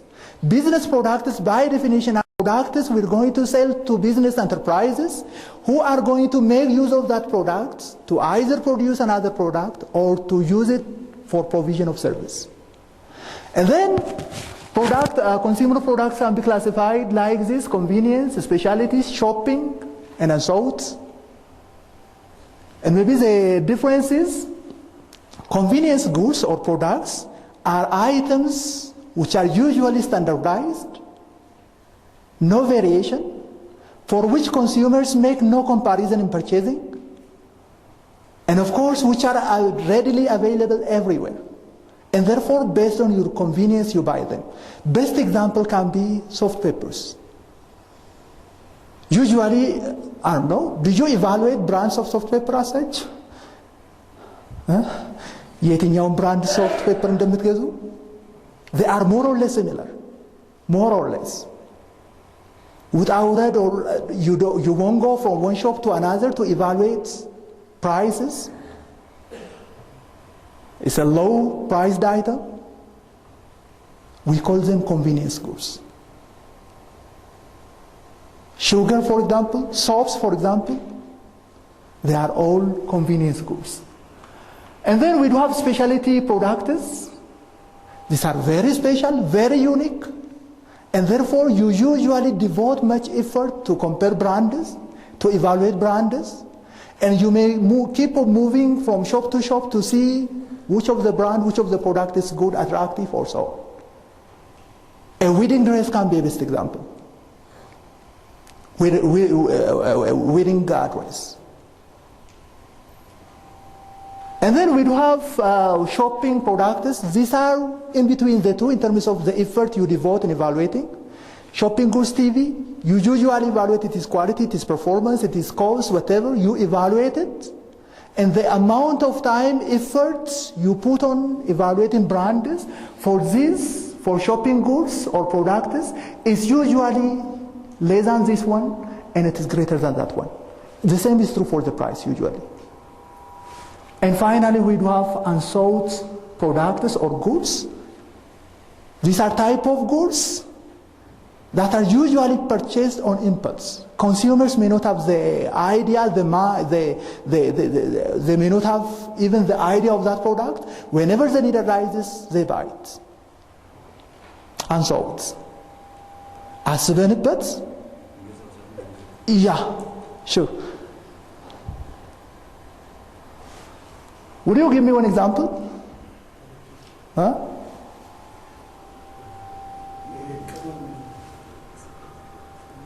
Huh?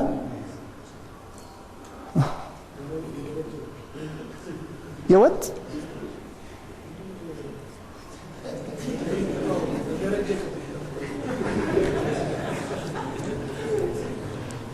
Would you relate back?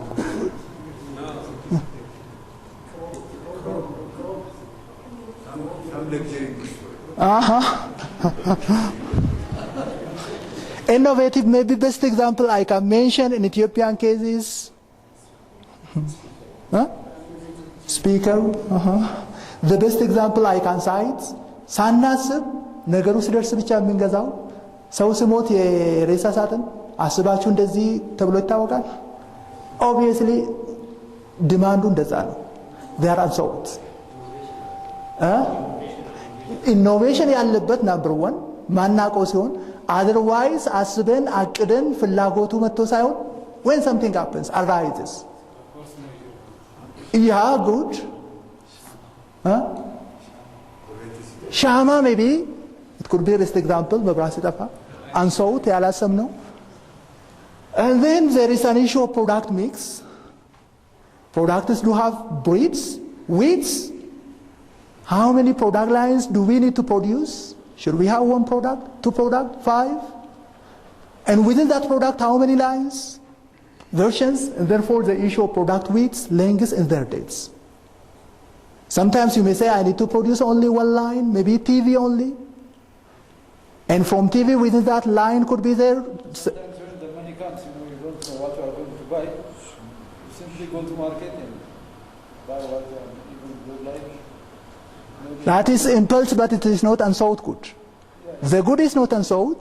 The purchase. Instead of invest that money without you buy something which you are not going to use. Yeah. Yeah, but we want that to classify the good. It's not because of the nature of that product. It's not because of the nature of the product.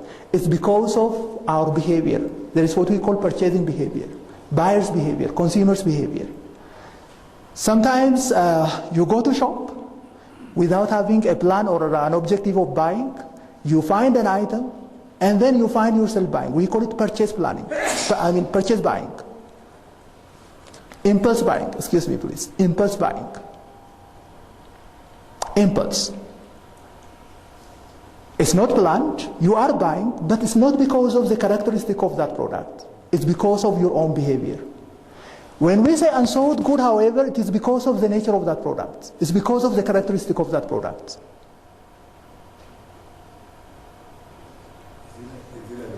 Uh-huh. Huh? Huh?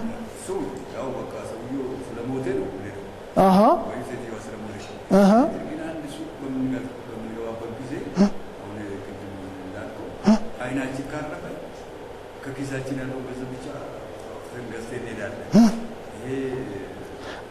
ምርቱን አንሰውት አደረገው ምርቱ I'm not classifying, mind you, we are not classifying the purchasing behavior. We are classifying products. And therefore what we are taking into an account is not our behavior, is the characteristic of that product.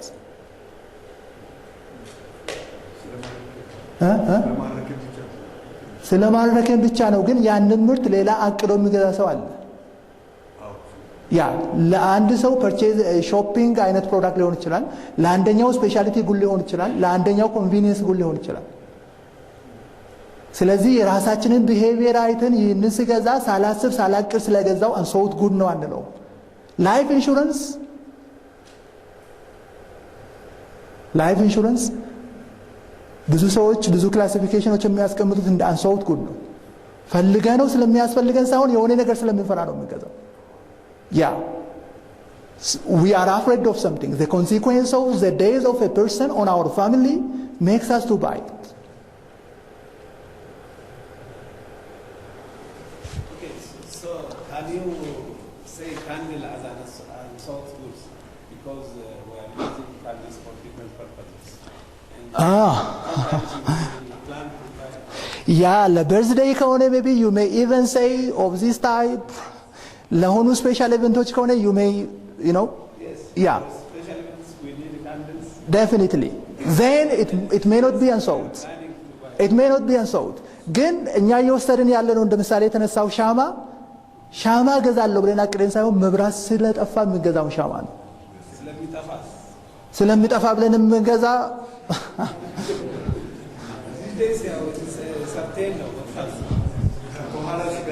እኔ አላልኩም። You can say that it depends, you know. Of course, yeah. Sometimes what you are needing is very important, and sometimes you buy that thing because it's simply important. If it is simply important, Maybe sometimes you want to have that. One day if something happens, I will use it. You just keep it there. Sometimes you don't have that in the house, you are running to buy it when it is needed. That makes it convenience. ቤቱ ስለሌለ ምንም ኢቫሉዌት ሳናደርግ ካገኘንበት ቦታ አንስተን የምንገዛቸው አይነት ነገሮች ከሆኑ ኮንቪኒየንስ ነው የሚሆኑት። ኢቫሉዌት አናደርግም። የሻማ ብራንድ አይጠየቅም። ሁሌም የምንገዛው አይነት ነገር ቢሆን ሻማ ፈልገን ሁሌም የምንገዛው አይነት ነገር ቢሆን it will be convenience። መኖሩን ሳናስብ ግን even we won't remember ሻማ unless when the power is off።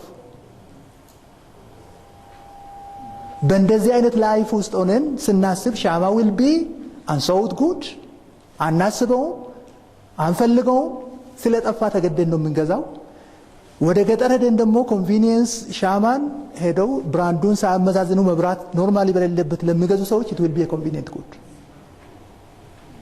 ኮንቪኒየንት ብራንዱን አያመዛዝኑ፣ ዋጋውን ብዙም ትናረጉ ጀስት ሻማ የትኛው ሻማ ሁላ ላይ ይባል ይችላል። ሻማውን ይዘው ይሄዳሉ። that will be a convenient good። ለኛ ሜቢ ሻማን ስለጠፋ ብለን ለምንፈልገው ቅድም የማናስበው ሰዎች we call it unsold it is for us.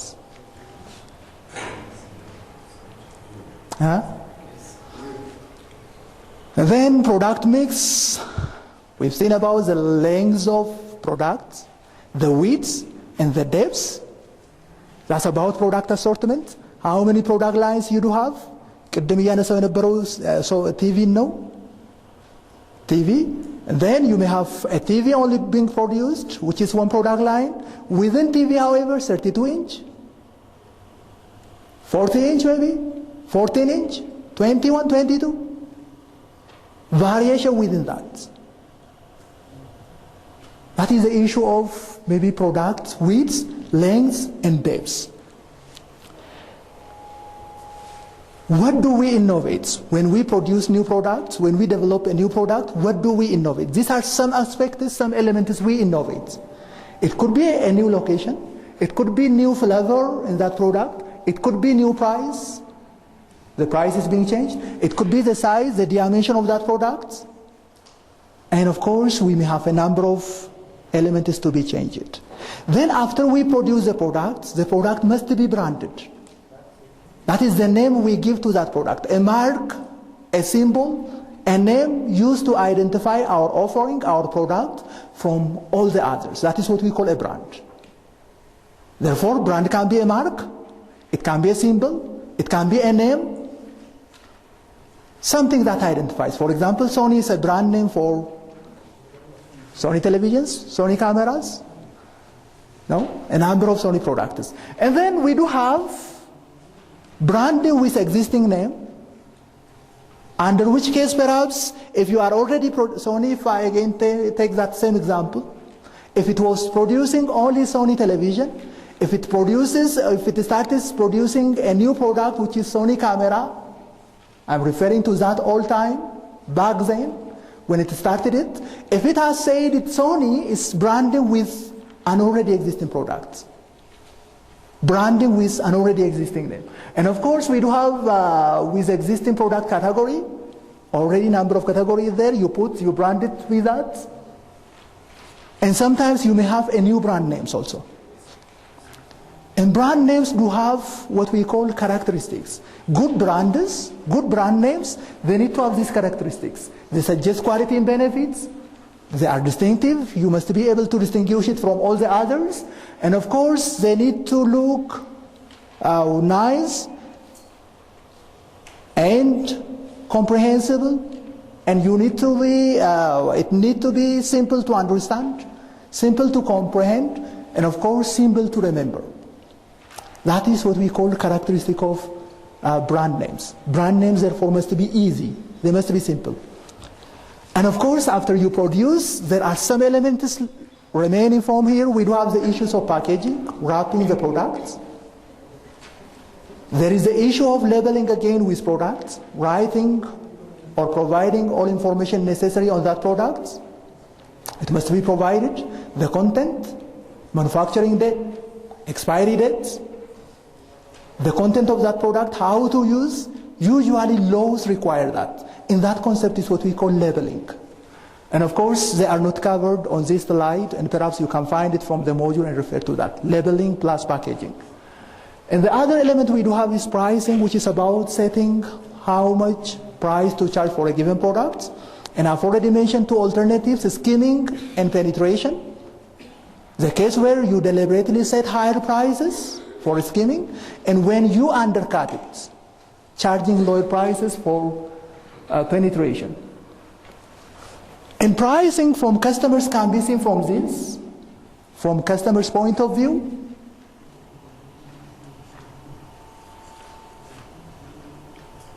Pricing usually refers to these two things as costs and constraints. And when we price, actually, you need to consider these two things. How much our customers are willing to buy, for how much they are willing to buy, and how much are our competitors charging. And obviously your pricing must be at least reasonable and comparable to your competitors. And therefore we need to consider those two things. Setting pricing, these are some of the steps we do have, procedures we do have. And of course we need to have an objective, we need to determine the demand, we need to forecast the demand, that is what we mean by determining. And we need to also analyze our cost of production. You need to know how much you are incurring to produce. You need to analyze your competitors. And then you select the pricing method, and of course you select the final price. Some customers are price sensitive. Or we are price sensitive to some products, and we may not be that much price sensitive to other products. And price sensitivity depends on these factors. The first thing is uniqueness. If the product is unique, obviously price sensitivity will be less. If the product is commodity type, usually you will be price sensitive. That is why, as a marketing manager, we need to have a brand for our product. That is a way of distinguishing our offering, our product, from our competitors. It's about making the product unique. It's about making our product different from all the others. And therefore, uniqueness is number one. And number two is awareness about substitutes, about existence of some other product which serves the same core benefits. Obviously, if you are aware of that as a customer, you will be evaluating the price of this product with that. Rather than buying this amount, rather than paying this amount for this, why don't I buy the other? You consider that way. You think that way. And therefore, availability of substitute is the other factor. And of course, we do have also total expenditure. Some products you buy at a given price today, but there is additional cost you are going to incur after some time. And therefore, the initial price for that product usually will be less to induce you to buy it. But after some time, you are going to maybe replace the battery of it, which may cost you higher. Or you're going to change a given component of that product that involves huge cost. And therefore, whenever we buy, we need to consider the total cost we are going to incur. And of course, when we set price, we also need to consider, or we need to evaluate the total expenditure. And of course, inventory is the other. Availability of inventory. As a buyer at your home, if you do have something at home, you will be price sensitive. If you don't have anything at home, if it is a must to buy, obviously you will be price insensitive. And then of course, we do have the issue of estimating demand curves, and the issue of elasticity of demand is also there. What is the demand for that product? Demand and supply. That is how we set a price. Usually equilibrium will be there. This is economic concepts, the basic economic concepts. A slope of demand curve and a slope of supply curve. And of course, we take this as price and we take this as quantity curve. Which one is demand and which one is supply? Which one is positive slope and which one is negative slope? Huh? If I take for demand, for example, will price increase with quantity or will it decline with quantity?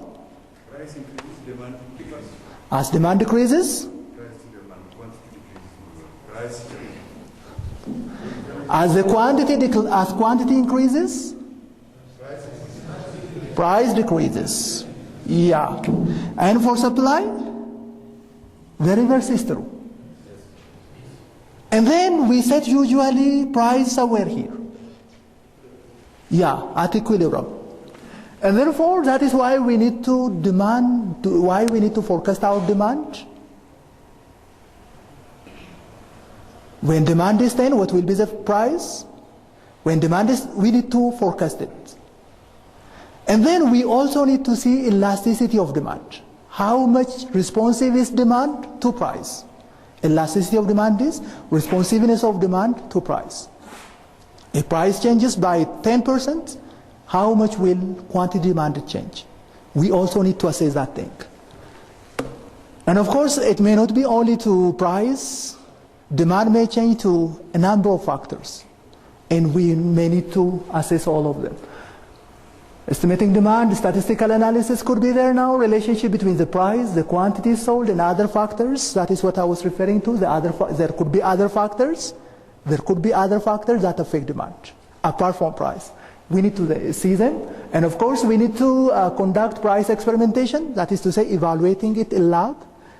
Sometimes you give money to people in laboratory, and you request them to buy. And you observe their buying pattern, and you establish a relationship between demand and price based on what you have seen in laboratory. And of course, we do have also a method of asking buyers. If it is like this, how much you buy? Survey. And determining cost, we do have a number of costs. You are familiar with that. Variable cost, fixed cost, overhead costs. I don't need to go through them. And of course, marginal cost is also there, which is changing costs because of producing one more unit. Marginal cost. How much will our cost change if we change the quantity manufactured by 1 unit? We also need to assess that. And of course, cost of production must be known. Experience and learning curve is also there. The more you produce, will your cost decline? Yeah, that is learning effect. The more unit of product you produce, the more efficient you become, the more expert you become, and therefore cost of production declines. And we also need to consider that and differentiating market offerings. There is what we call economies of scope. And finally, we do have target costing. These are some pricing methods now. How do we price? Sometimes you mark up, margin, no? Price, cost of production plus, you say, 50% of it. Margin. And of course, we do have target return sometimes. You just set a target return, 15% return. And of course, we do have value in use, under which case you see the value of that product to your consumers. What is the value of the product to your consumers?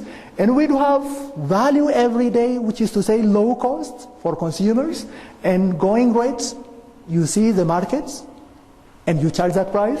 And finally, sealed bids, that's about letting the price to be determined in the market. A bid determines the price. And these are some discounts we do have along with price. We also need to discuss some discounting techniques. Discounting is reduction in price of purchase. And that reduction may depend on number of factors. Sometimes you give cash discounts. Anybody who pays yearly will be entitled to that discount. Or else, customers who pay in cash and who buy on credit terms. For those who buy in cash, you charge lesser price. Those who buy in credit terms, you obviously charge higher prices for them. Cash discount. And of course, we do have also quantity discount. Whoever buys a large quantity will get lesser price. And of course, functional discount. This is a discount you gave for your middlemen, for your wholesalers, for your retailers. And we call it a functional discount. Seasonal discount is there. That is seasonally.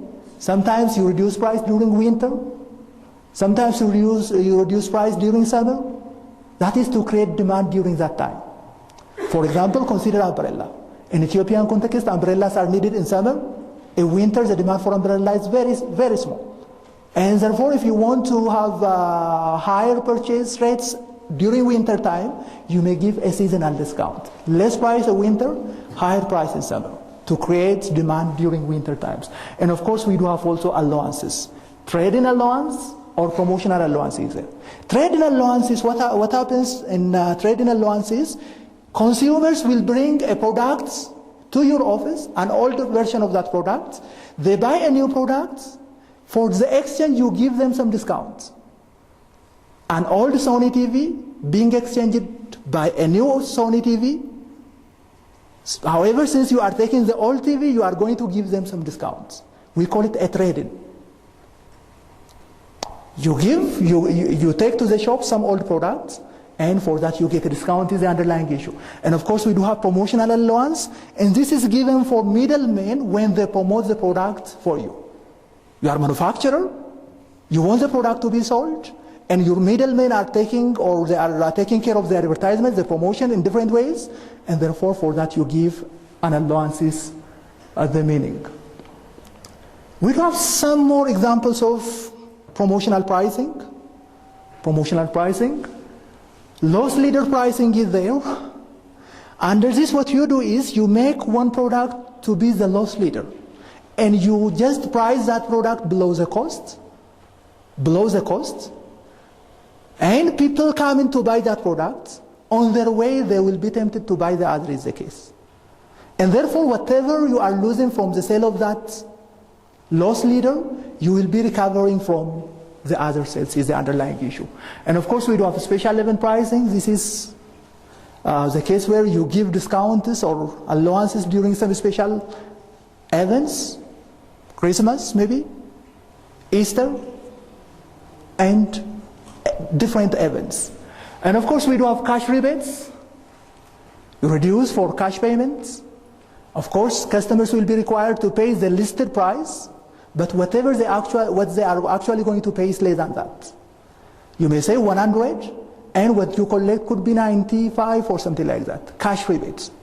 You turn or you just reimburse some of the cash. And we do have low interest financing. And of course we do have long payment terms, warranties. These are all examples of promotional pricing. Pricing method, pricing means used as a means of promotion. And of course, we do have two more interesting promotional pricing. Buy one, get one free. Customers buy one for a stated price, but you give them two. And of course, the last one, free component parts. Anybody who buys maybe a razor, who buys a blade, you may give razor free.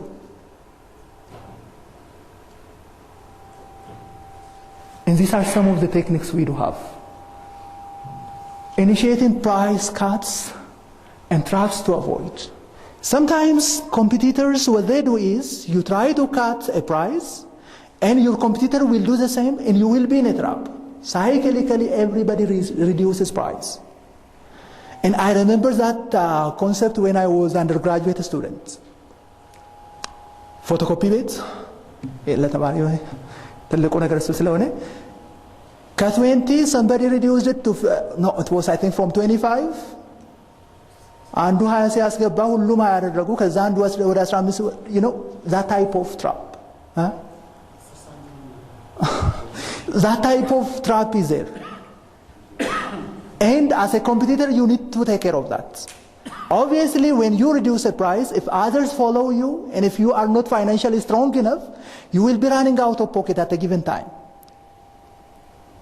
And the stronger competitor will cut price lower and force all the rest out of the market. And after every organization closes the business, they start increasing price later on. And therefore, that is a trap we need to avoid. And of course, along with that, we do have low quality trap.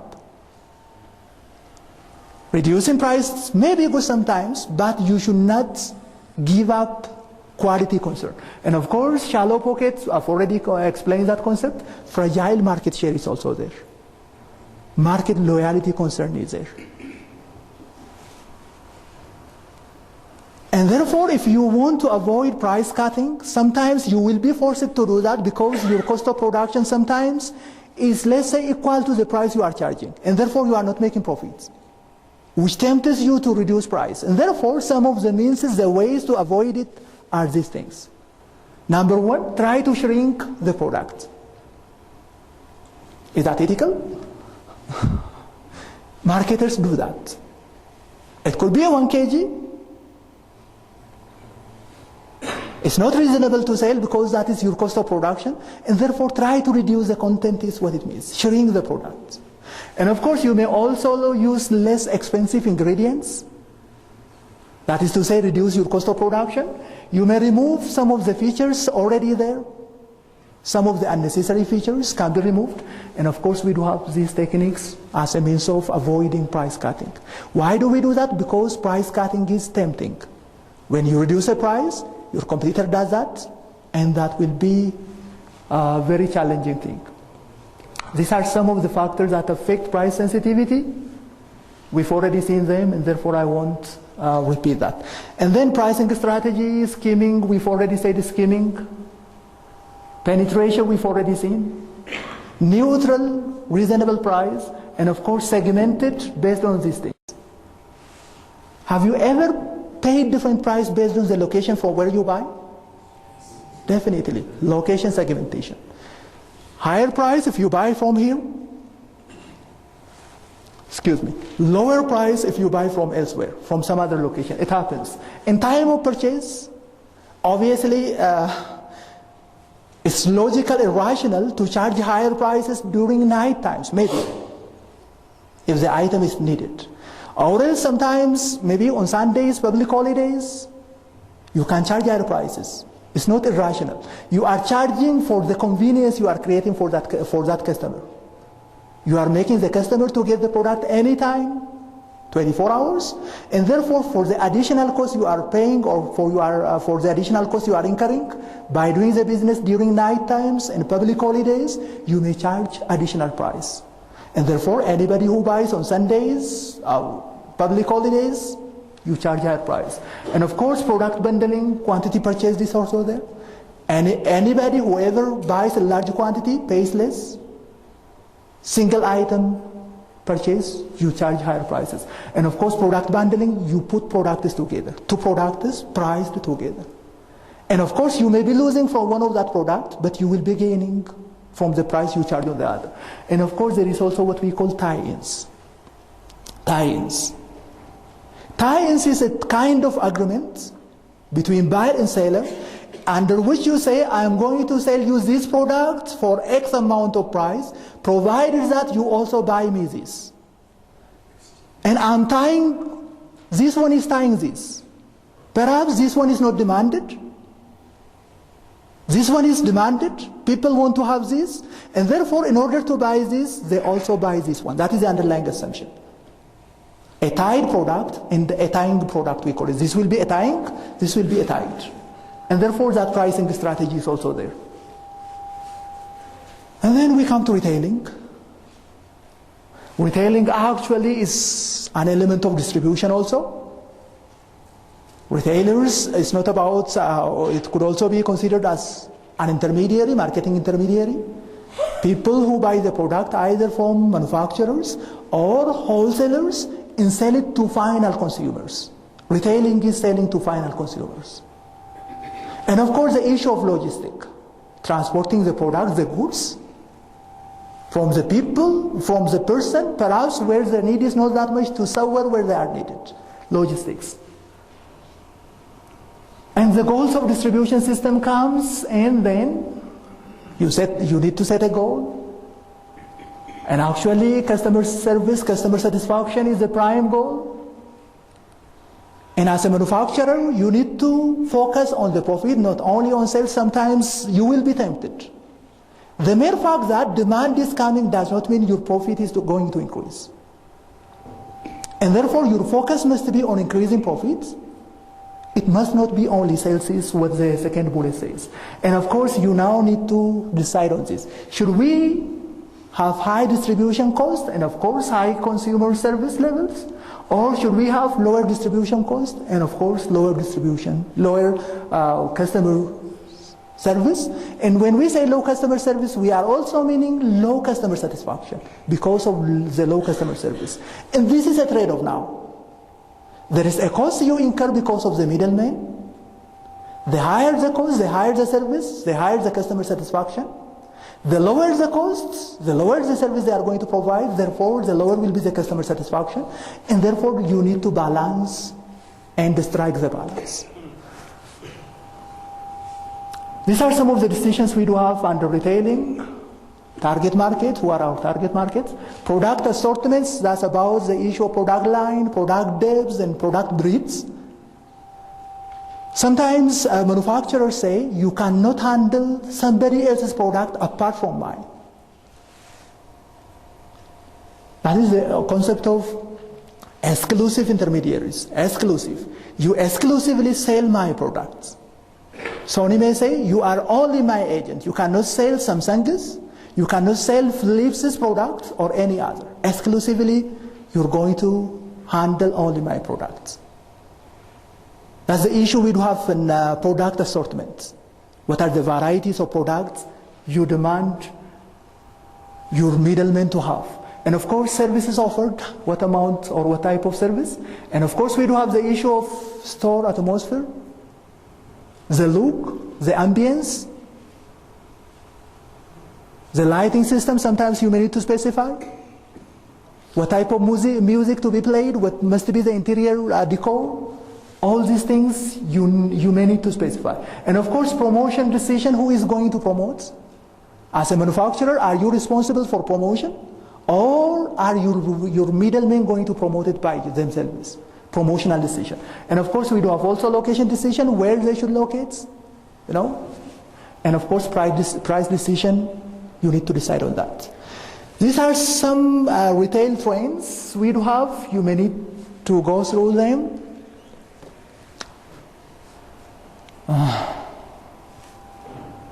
Distribution involves getting the product to where it is needed. Logistic involves or distribution involves with that. And along with distribution, I may also need to say a few points about supply chain. It's about integrating the entire distribution, starting from the origin of the raw materials up to the final destination of the product. The reason is, if you fail to manage the entire supply chain from the beginning of the raw material up to the end, at a given point value may deteriorate. The value may deteriorate. Or else a given supplier may unnecessarily charge higher prices. And therefore the supply chain entirely must be managed. And that is again is the philosophy of distribution channel management. Distribution channel management, you are a marketer, then you manage the way the product you are producing is being managed. And under value chain or supply chain, we are tracing the entire movement of the goods from the origin, from the source of the raw material, up to the final destination or the usage of that product. And of course, market logistics involves planning, implementing, and controlling the physical flow of the goods. And logistic costs must be minimized because it will be part of the price of the product. The higher the logistic cost, the higher will be the final price consumers are going to pay for that. And therefore, as much as possible, you need to try to minimize that cost. And this slide says it will not be reduced because you are saying we have to minimize cost. You need to search for cheaper way of doing things. In countries where there is a rail, try to use that as compared to road transport and air transport. And of course, when there is a cheap shipping containers or cheap way of wrapping or packing that product, or when there is an alternative cheap way of doing that activity without compromising the quality, do that. By doing that, cost of logistics can be reduced, is what this slide means. And this is again part of the logistic decision, order processing. As a manufacturer, you may need to focus on how much orders are being processed in a given time period. The faster you order, the faster you process orders, the good it is. And when you do have intermediaries, again, you need to do that. Your intermediaries need to be fast in processing orders and finishing the things. And of course, warehousing, how to store, the cost associated with it, inventory, what is the level of inventory middlemen are going to have. And obviously you are familiar with inventory cost. The higher the inventory, the higher the carrying cost. The lower the inventory, the higher the stock out cost. Both ways there is a cost. If you don't have enough inventory, you will run out of stock, and at a given time you will be saying, I don't have a product to sell right now. And therefore you may be telling your customer to come some other time. Maybe tomorrow. We call it back ordering or backlog orders, backlogging. And of course, customers, when you say come tomorrow or after a week or after a month, perhaps the customer may not be willing to wait that long, and therefore the customer may go for competitors' products, which will be losing a customer for you, losing the relationship. And obviously you don't want that.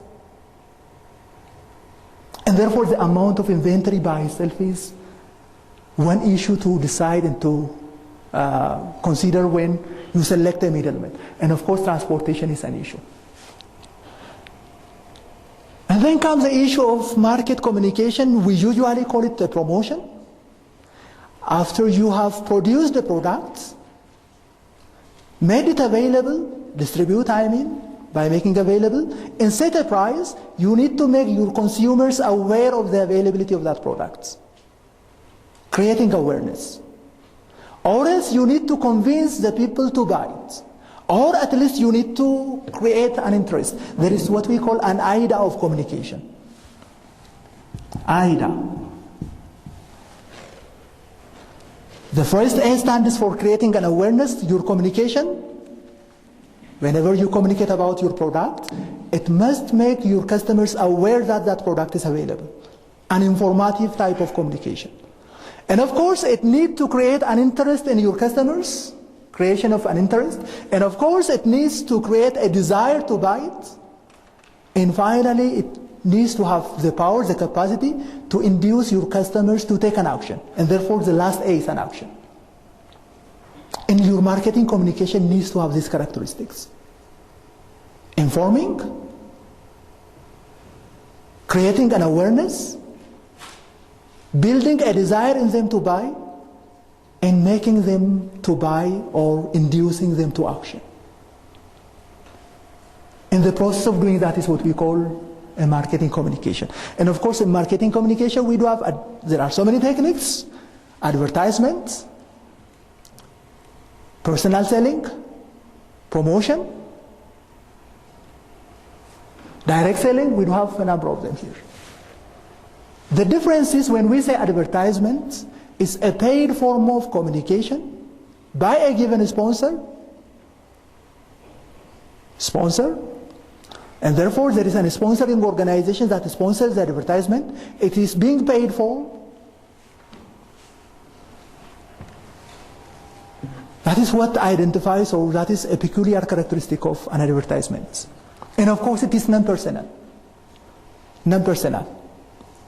Perhaps either you see it on a newspaper, you hear it on video or radio, or you watch it in televisions.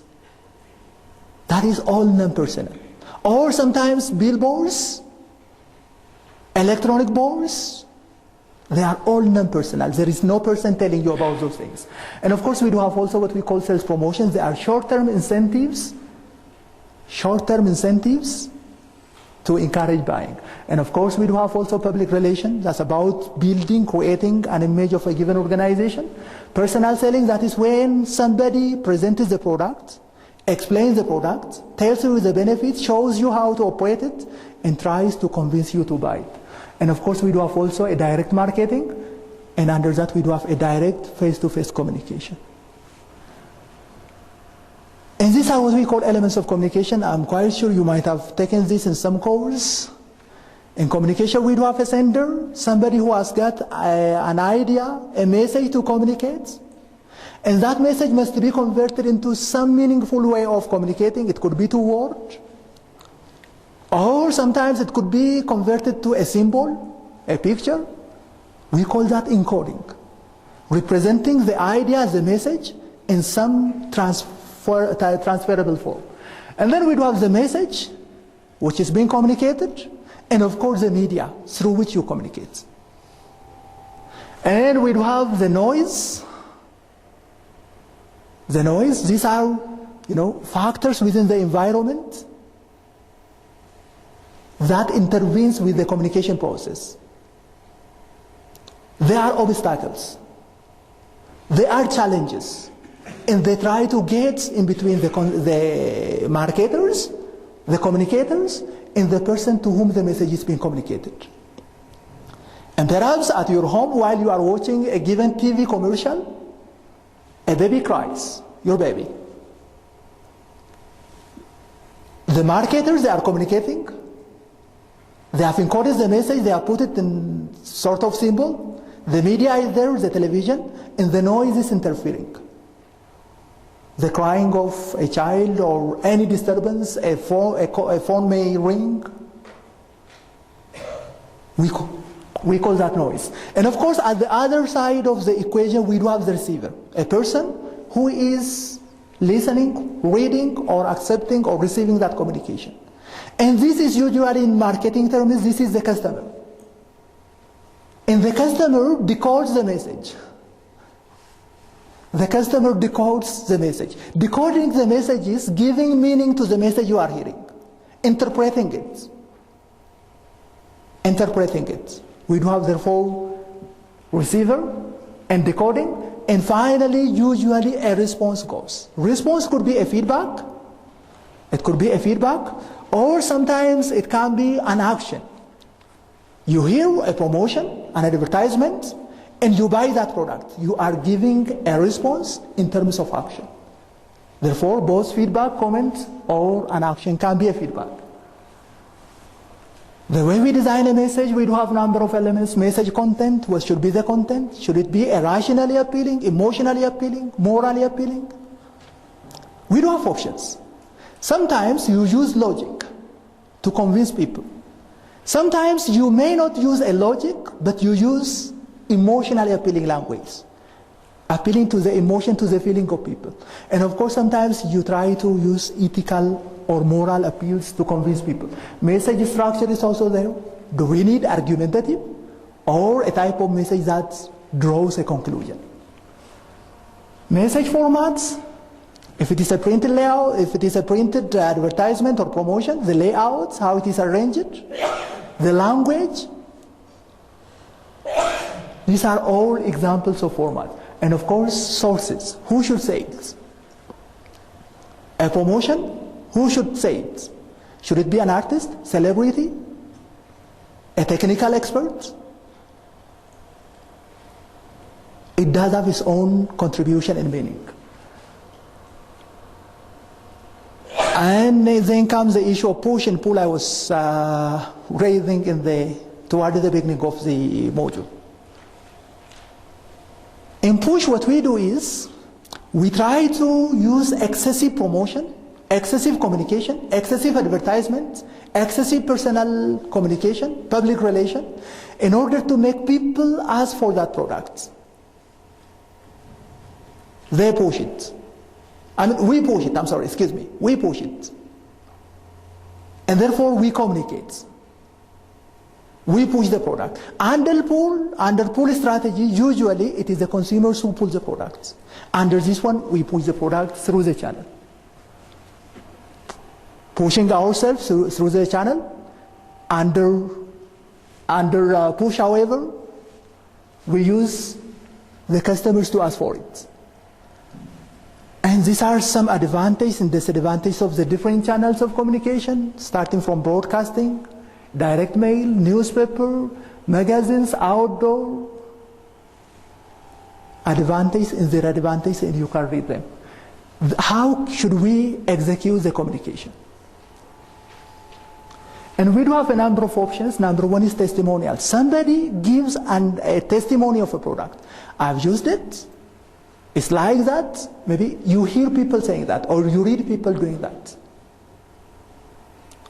It's an advertisement, it's a promotion, and we call it testimonial evidence.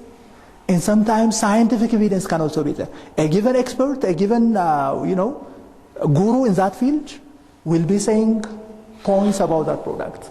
And of course we do have also technical experts explaining the product, telling about the product. If we are promoting a hospital, for example, you may use a doctor, or even somebody wearing as a doctor. That is to appeal on the technical qualification of that person. And we do have musical, that is when we do have songs accompanying the message, or even you communicate, you relay the message through songs, and therefore musical. We do have mood or image. This is the case where the message itself aims at building maybe peace, love, beauty. It could be the case for cosmetics. And it focuses on mood. And of course we do have fantasy, the product or the message we are communicating. It tries to create fantasy for the viewer. And lifestyle, you try to make the message, the issue being communicated fits with the lifestyle of your consumers. Lifestyle approach. And of course, slice of life. You try to set a sort of environment which looks like a real life, and you present that slice of life. A best example can be a family dinner. On that family dinner, somebody preparing or cooking a food using a given component and saying this is a very ideal element. A slice of their life is being presented. And we do have all this approach when we execute messages. And of course, in setting promotion, we need to have an objective. The objective here again need to satisfy all the criteria we've mentioned earlier. And of course we do have some issues to pay attention to, like being specific, measurable. and the like. And of course we do have, what else do I need to pay attention to under promotional planning? That's about planning the promotion itself. We need to plan for promotion. Then you need to set an objective. Why do we promote? Is that to create an awareness? Is that to create an interest? Is that to create a desire? Is that to create an auction? Or induce people to buy? Why is that we are promoting? And we need to have an objective. And of course, you need to determine budget. How much do we need to expend? Sometimes people use rule of thumb, and they say 15% of revenue. Which time's revenue? Last year's revenue. Or 5% of revenue. Or, there could be a detailed calculation conducted. What amount of money do we need to expend? And of course, we do have also the issue of determining creative strategy like intended positioning, give direction for message creation, develop a message, select media, then evaluate effectiveness. After we promote, we need to evaluate.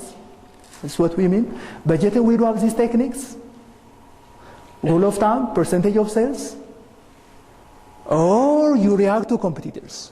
When Coca promotes, Pepsi may follow. Or when a given hotel promotes, the other hotel may just follow that footstep. That is about following or doing what your competitor does. Objective task, under that you specifically set what objectives you are going to do to promote or to communicate. What must be done? Should we go from door to door, using door-to-door sellers? Should we perhaps have billboards? What are the activities to be performed? And for each and every activity, what is the cost to be incurred? By doing that, you do it. We do have what we call activity-based costing here. Activity-based costing.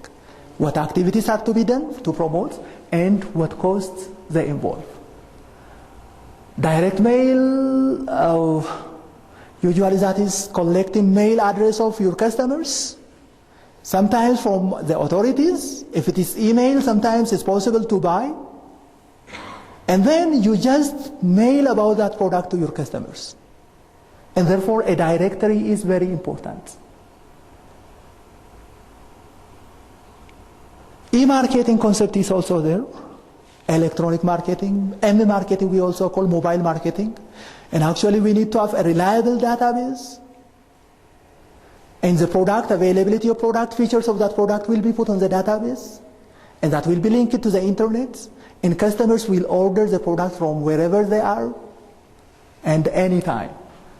And therefore we do have the need for internet and website also. And how do we measure the effectiveness of promotion? Some points are mentioned.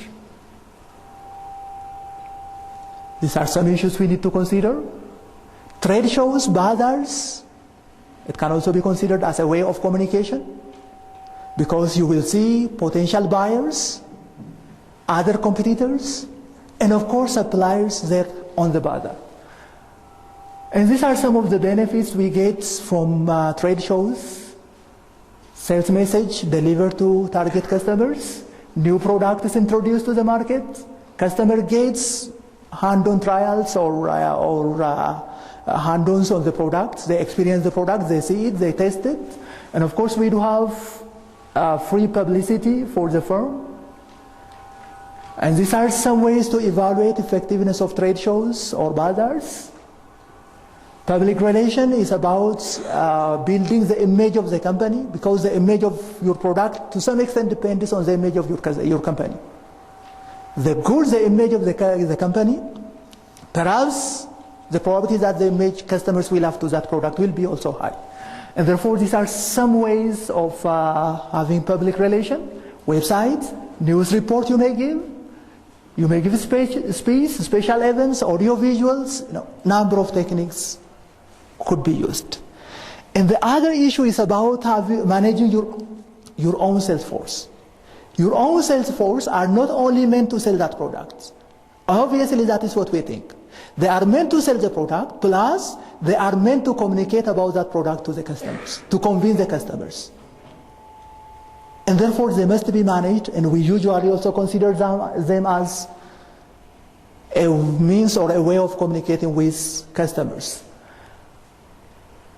And these are some tasks of Salesforce: prospecting, identifying potential customers, potential buyers, and communicating, establishing relationship, targeting them, communicating with them, selling the product to them, and of course, servicing, helping them. They do all those things, Salesforce. And these are some conditions under which we use personal selling. Personal selling. When there is a tight budget, and actually the product must be customized, that is to say unique. Unique. Custom that you produce for a given customer, for one person, customized product. Anyway, these are some of the issues or some of the cases where when we use it. And when we design Salesforce, we do have what we call what customers seek in the value, transaction, consultative, and enterprise. Usually we sum up or we summarize it into intrinsic value and the extrinsic value. By value, what we mean is the difference between the benefit you get from that product and the cost of that product. That is value. And when we say intrinsic value, that is the value you get from that product.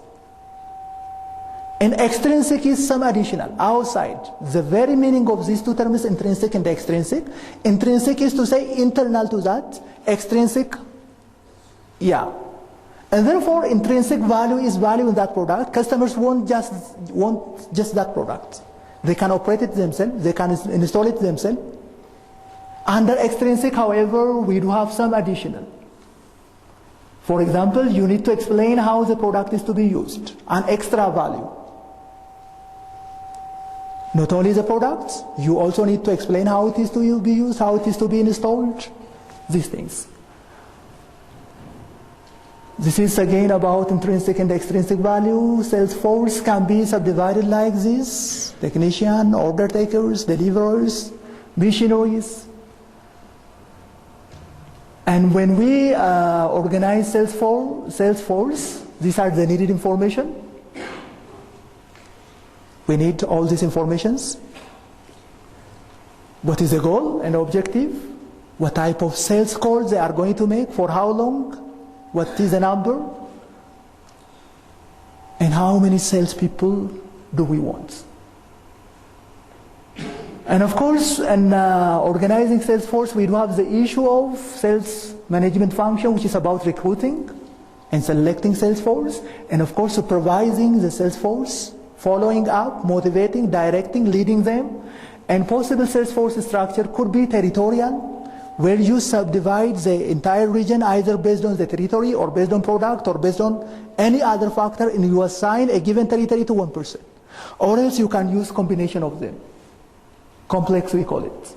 Under recruiting, we do have these things. Pareto law, we also call it Pareto sufficiency. Usually, 80% of your success, or in marketing terms, 80% of your sales comes from 20% of your customers, or it is dependent on 20% of your activity. And therefore, if you have to maximize sales, you need to identify those 20%. What should I do? What are those 20 activities? Who are those 20 customers? If you focus on them, at the end you will be able to achieve 80% of the sale. The remaining 20% of the sale comes from 80% of what you do. And you can grow that, is what we mean by Pareto's law or Pareto efficiency law. And of course, you also need to see what skills are required, with whom will the salesperson interact, communicates. And of course, the issue of sales force turnover is also there. And profitability issue, you also need to consider. Training, on what issues, how do we train? That's also another issue. Supervision, direction, motivation, follow-up. That is the issue we do have here. Supervising sales force, managing the sales force, motivating sales people or persons. Most